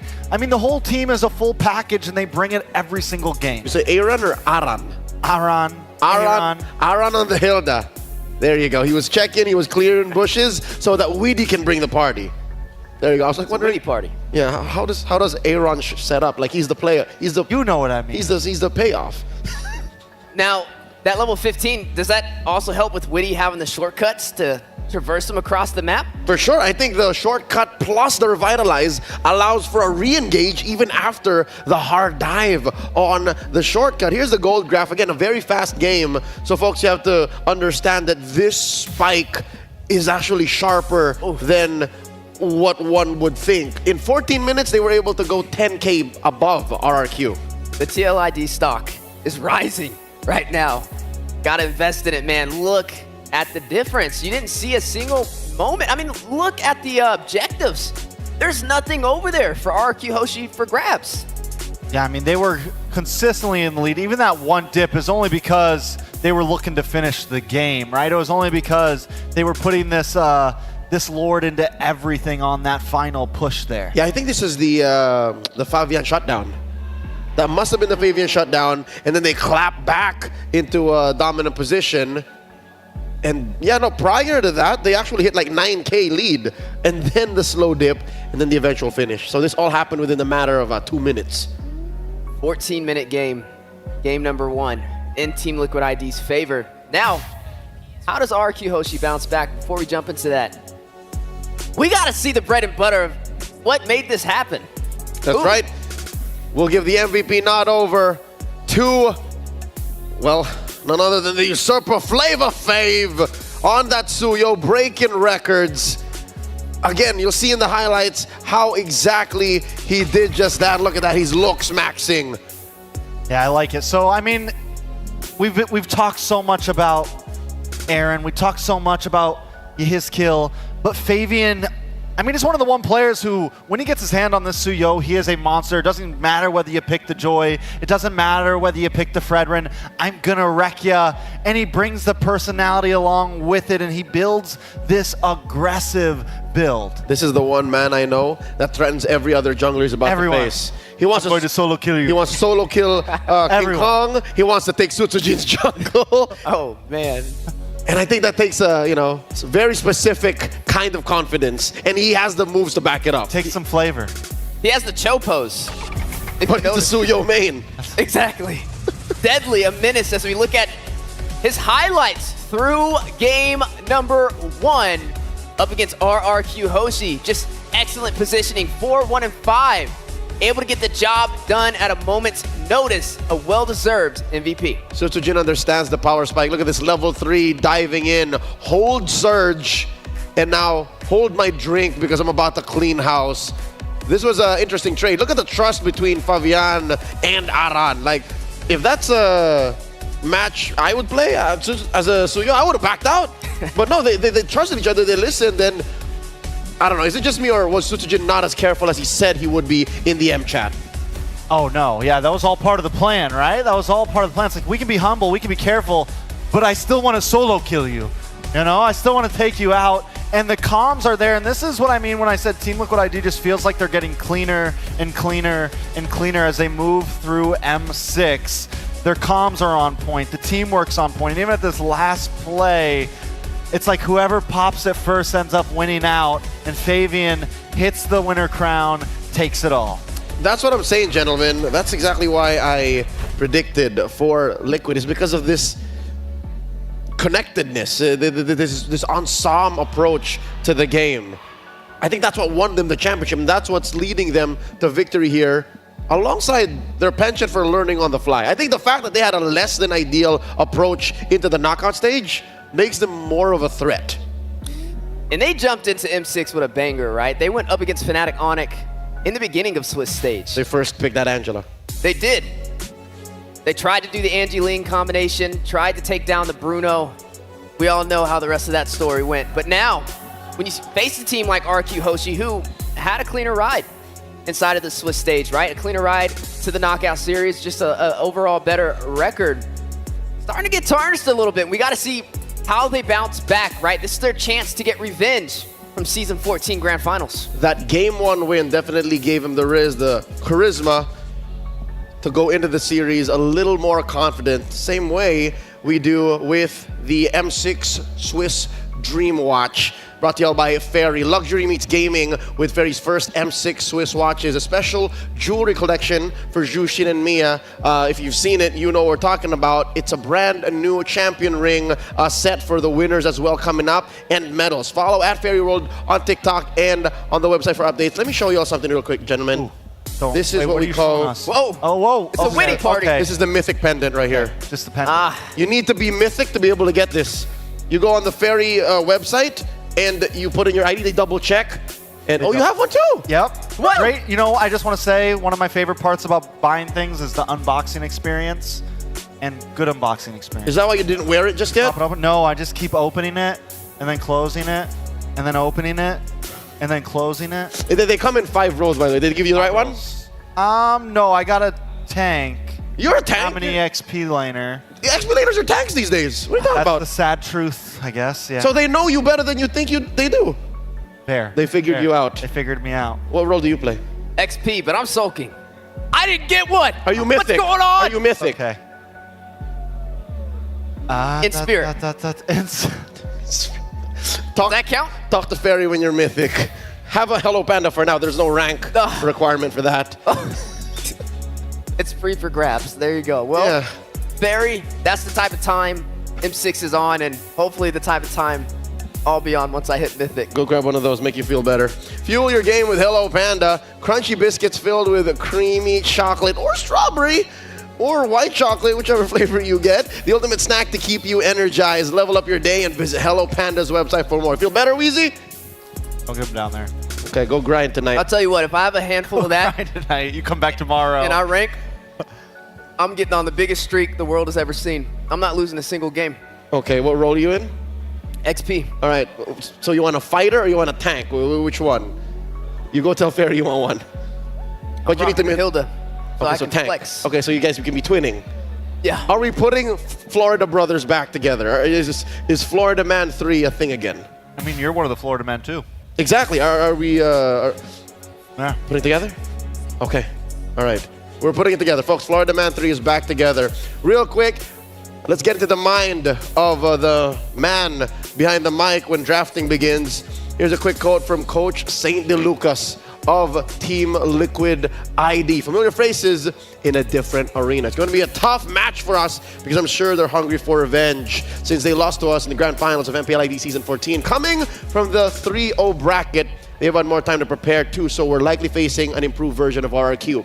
We don't make it easy for them. No. Don't forget that they're also up against an improved version of Team Liquid. That's what I'm talking about. Ooh. That's what I'm saying is the journey to the knockouts, I'll say is more beneficial to Liquid because they had a lot of lessons to learn. They had a lot of teams to play against. They had a lot of games to hone the craft, right? And you could almost say that it definitely could have worked more in their favor, seen as they did end up making it out, but they got to face against a lot of strong opponents. They got to continue, because if they just would have went straight out, they might still be that same Liquid ID that we saw in round 2, that we saw in round 3. That tried cheeky things, but only to learn, and find out that you don't do that. So with that said, it's the flip side this time around with RRQ. Backs against the wall, one more game loss, and it's down to match point. What do they do? What do they improve? What do they fix going into the second game of this best of 5? Is the draft up to snuff for you? I feel like even past the draft, a little bit of the macro, right? I mean, when we looked at the gold graph, all the objectives went over to TLID. So draft for objectives.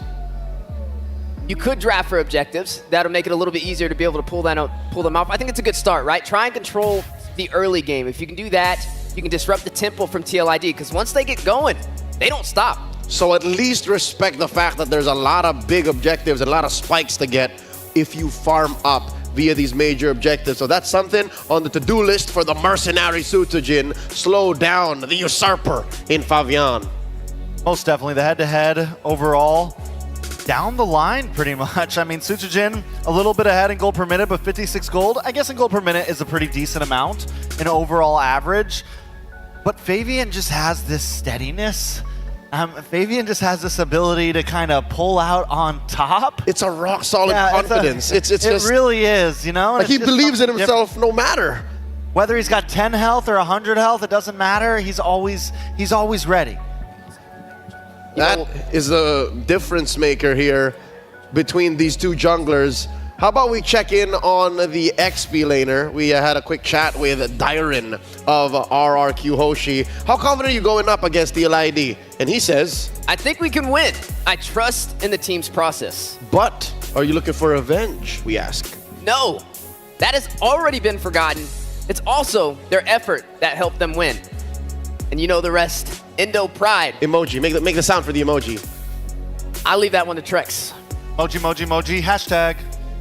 All right. Does that count? Not very creative, but we'll let it fly. I like that Dyron does not want to be a slave to vengeance. He wants to do this for the right reasons, and he wants to win because it's the mission. Because, you know what? Now I'm wondering, when did Skylar make that promise? And did Skylar share that promise with his current team that if we win M6, we're doing it for the OGs too? I mean, he already said they want to beat the record, right? They want to beat that top 3 placement. And this is a battle for a top 4 placement. So this is just one more step toward the right direction. Even though they got off to the wrong foot, the battle is not over yet in this best of 5. Let's go into the draft here. RRQ on the play. Let's see if they'll adjust. Let's see if it's all in on Skylar once more. Something really interesting to point out here. Yesterday when we saw RRQ playing, when they had the choice to choose, they always choose second pick. But it seems like TLID has pulled their card, banning out that Wanwan, banning out that Bruno, forcing them to not get the trade they want. So this time RRQ finally, with the choice, picking first pick. And this is going to force to shake things up for TLID. Yeah, Susujin's going to end up with Suyo or the Joy once more, closing up all the gaps. And even more important, I think Skylar's going to get a better matchup. Yeah, I mean, the Wanwan that was dreaded is still available, and maybe that's something he can go in for. The Bruno. Still on the table. I mean, this is a situation where you technically don't want to ban out the Fredrin because you would let the Joy be free for grabs. But also, if you pick the Joy, and you got to worry about the Fredrin in the first phase. It's a nice gut check. Sutujin has played the Fredrin prior in the Swiss, but what if RRQ, what if KezQ challenges Flavor Fave? Can you Fredrin in the face of our Joy? But we've seen it already. He doesn't need to. He can do it with a Suyo. Phovius taken out away from Dyron. What's RRQ to pick here? Is this Bluyo? We can win Bruno. the race against Oh no, Bruno! Blue no. That's the blue no. All right. Blue no. Blue like no. it. Kind of like Bluey. But what's the response? Cho? Do we pick up the Cho here nice and early? We go for the Hilda alongside the Suyo. to lock it in for TLID. It's a Flavor Fave special. Yeah. It's an Aran special. Why reinvent the wheel? Why fix what's not broken? Yeah, it works very well for them, and I mean RQ. The only big difference at this point is they get the Bruno this time, but TLID still very much drafting exactly what worked for them last time.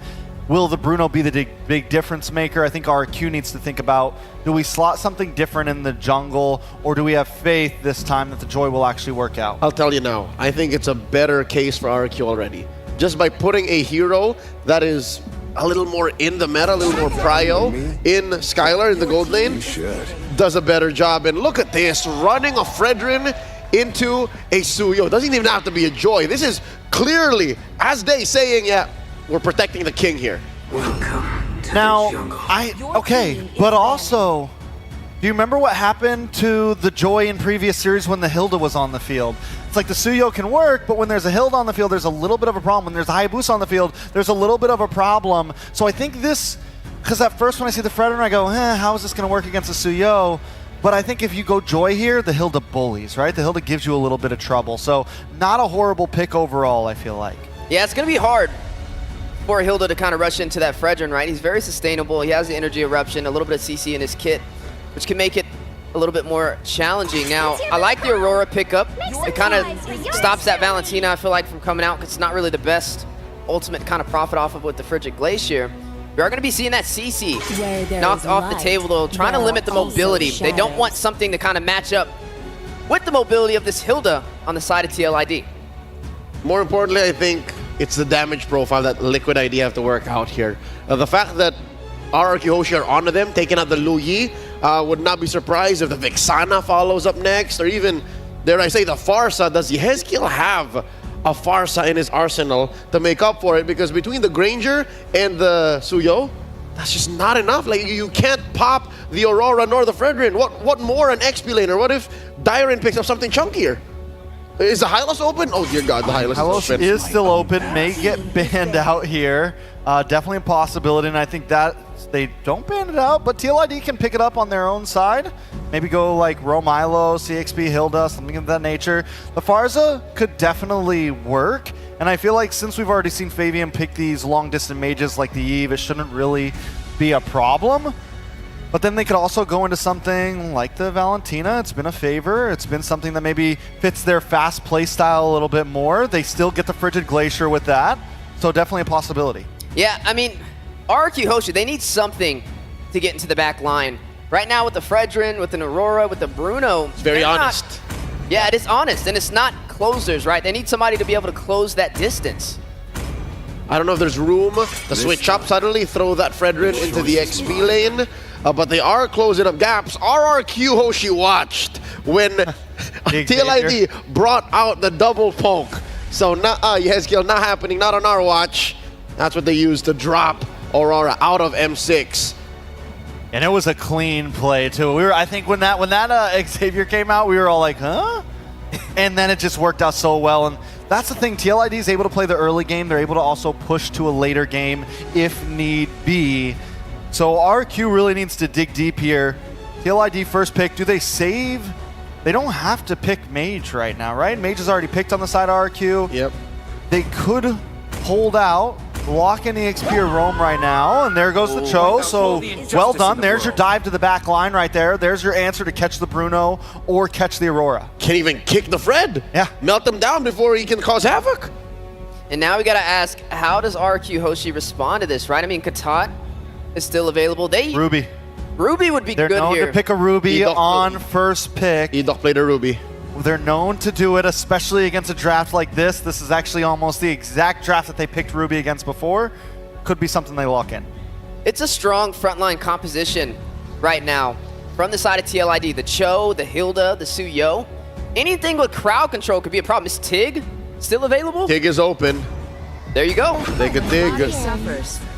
Let's see. Oh! There's the Ruby. Edok special. Throwing on a Benedetta for Dyren for good measure. So far unbeaten in M6. And I like even the Benedetta. You get the Benedetta, and you get to make up. You get to do damage EXP because you have a tank jungle. All right. We're seeing here Aran, real quick before this pick gets locked in, doesn't like to eat nasi. He's not a big fan of rice. What he does like is durian, and he wants to try Milo cheese. I'll share a Milo cheese with you if you want to try that out. One more pick here. What's in mid for TLID? Vexana? I think you just go the Valentina here. Valentina? You can take the I'm Offended. It could work. You could go to the Vexana. Frigid Glacier, you get the whole package possibly. Brought us here. Wait a second. That was a, Wait a second, that's a Navaria. Another long-range sniper. It's still a poke, and it definitely helps with the setup because, again, no bush is going to be unchecked with the way TLID drafted here. Game 2 has been locked in. I hope y'all are ready for the action. Naisu and Ian will be at your service for this one. Thank you, panel, for breaking down Game 2's draft. I love it, man. I love it when new heroes obviously come out for the first time throughout the tournament. This time around, it's Novaria. Ingan, it's been a minute since we've seen Novaria. Man, they used the Savior, now they want to go for another ranged artillery mage. The Novaria is back. Could provide a lot of good vision for TLID. Again, looking at this too, comfort pick still also for RQ. Is it enough to even out the series? That is the question as we get ready to load up into the land of Dawn. Once again, RQ Hoshi wants to bring this to a victory. Now, based on their lineup, that's a little bit different, obviously. You know, I'm glad that we are seeing this Fredrin start to pop up once again, especially when you have a certain game plan and idea how you approach the game. Look at this, Dyron and Aaron. Aaron should be fine. Actually, hold on, Dyron looking for the kill. Does take a couple shots. Aaron's gonna actually be able to back off still. Revitalize for both of them still available. But that's the thing, you know, some of this early action to start things up, but also to start things up for you guys at home. If you haven't yet, grab the M6 pass. It's now available. You can hit level 75 for free up until December 29th. Make sure you go ahead and grab it while you can. A couple shots already to keep Edok in check. What do we feel about the Edok pick once again, this Ruby against that Cho? I mean, it's a good answer whenever Widdy decides to dive. There's the Don't Run Wolf King that can disrupt the momentum that Widdy can do whenever he decides to go in with a Jit Kundu plus a Wave the Dragon combination, just like what we're seeing right now coming in from RRQ. What's interesting about this as well is the fact that, you know, I wish we had a count for how much damage is contributed, because that's 3 concussive blasts for RQ Hoshi. And if they get the lockdown or the setup on the right moment, whether that's the Frigid Glacier, whether that's even just Edok setting things up, some of that concussive blast, if it's all procced at the same time, can actually burst down and be a surprising form of damage. Now Iran gonna get caught into the jungle again. He did, however, force out the flicker coming in from Rins. Now TLID wants to go for more. Popping into the Revitalize, but they're gonna bring down Sutsujin. Wanting more. Edok in trouble. The Queller is gonna hit, but it's not gonna be enough to take down Edok. Not gonna be enough, but that'll be enough to go ahead and make them swing towards this turtle. It's TLID already off to a good start in the early game, trying to replicate what they did previously, and Dyron won't be able to do anything about it. So they go ahead and grab themselves the objective, and now eyes set on the purple buff. Trying to put pressure here to make things worse. Okay, trying to work on Dyron, and just looking at how the game's going right now, Arana has been playing phenomenal, unbothered in his own lane. Important to note that Dyron opted for the Benedetta type of sustain, because he has the Concussive Blast and the Festival of Blood, and his battle spell is the Revitalize. It's going to be crucial for him. Again, we've seen iterations of the Benedetta already through even the Swiss stage and up to this point a couple different times. But that tankier Benedetta, also depending on what kind of item build he goes to, could help out. Whoa, Dyron forced to pop that Revitalize just as we mentioned it. But now here. Oh, they're going to catch Widdy. Here comes the taunt. And all of a sudden they bring down Widdy the Wise. Energy Eruption also connecting. That's why Widdy, he didn't have time to react. He couldn't get away from RRQ. That's why the Ruby's so good. You know, we saw this just recently, and it's a great pick. Edok loves to go ahead and play around this, and that's exactly what they have to do. They have to kind of catch people out from TLID, whoever that's going to be. Most of the time it is going to be Widdy, because he's going to be the one trying to set things up. Now, if they do go for Iran later on, then they need enough damage to follow through that, and they just don't have that right now. Yeah. But eventually, even when Skylar becomes online, you know, the fact that he already got an early kill will help him scale up against Aaron Shiki. But now Fabian, okay, one more Queller. Didn't even have to use it as Fabian picks up the kill onto Dyren. Not a good start for this Benedetta. Fabian only having the Hunter Strike. Does get a flicker out from Hezkill, so he's going to be fine. Witty also checking things out on this side of the jungle. Skylar joining them. Not sure if they're going to actually follow through. Witty half health, but the Turtles up, and they are everywhere. It just seems like there's a cavalry in every side of the map, putting pressure all over RRQ Hoshi as they go ahead and now rotate. Look at that push, too, that Fabian was able to manage to take up top, and that's why you see him. You know, he broke a record in the previous game. We'll see if he's off to it doing the same here now. Turtles for the taking. A couple check shots here on Edok, but Rins wants to get a position for this Nair and will hold them at the bay right now as Fabian keeps things going. The rest of the team is already making their way here, though. They might want to break out a fight here. That's a good Astral Echo, just a stun. Here comes the Jit Kondu combination, but Edok gets the turtle. Here comes TLID onto attack, though. Witty. Aran forced to use the revitalize. RRQ Hoshi still standing strong. They're forcing TLID to retreat, but Arando keeping RRQ Hoshi at bay. Keeping them at bay, tanky enough, but hey, 1-1 for the Turtles right now. And RRQ Hoshi trying to keep things in tow, you know, not get too out of hand. Again, Skylar able to go ahead and just kind of farm up, do what he needs to do. We've seen this matchup so many times now, the Bruno versus the Granger. Aran might get caught here, though. Okay, now they're trying to work on Aran. 4 members up against him. He's not going to be able to out-sustain that. And that's going to make Aran overthink, can I really out-sustain or can I really dive deep? You know, eventually, yes, he will be able to continue to do that. He just doesn't have much right now. You know, he's essentially still working on the first item. He's got the leg plates at least to help with some of the physical defense, but ultimately he needs more time. Even when the Revitalize is down, you know, and that's why the catch is so good from RRQ Hoshi. Yeah. They just need to be able to follow through with the damage, and now the focus on this tier 1 in the bottom lane. Conceal! Edok goes in with I'm offended play. Rinto on the other hand, Widow for the backline, working on Sutsujin. They're going to bring down Edok, and the Star Shutter brings down Rins as well. A bit of an overextension for RRQ, and a great response from TLID. Wow, they were feeling pretty good about that initiation, and then they got checked really quickly. I mean, even just a face full of Rhapsody from Aaron Shiki. Not where you want to be if you're Edok. So with that, they'll go ahead, kind of reset at this point. Oh, wow. The steal from Yezgil, able to get it with the shot from down under. And now they're going to gank up onto Dyren as they take down the bottom lane turret. Here comes Fabian with the stun. Even with the Revitalizer, cannot out-sustain 3 members of TLID. You know, at this point, he is really going to feel like the ghost. You know, just kind of roaming around from a distance and then taking things from you out of your hands. Hezkill, once again, loves these long-range heroes. You know, we saw the preview of the Xavier earlier on, and now with the Novaria. This turtle, though, definitely going to the hands of TLID. Everybody not wanting to approach this area. They don't want to get whittled down. They don't want to get caught. Witty as well, holding down that front side with Aaron. So this is, once again, a lead for TLID that they can just capitalize on.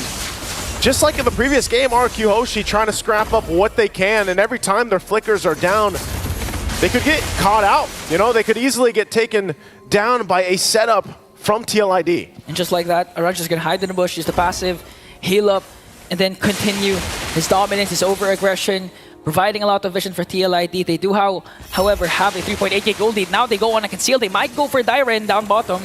They went down there, but Dyren able to get back, disengages.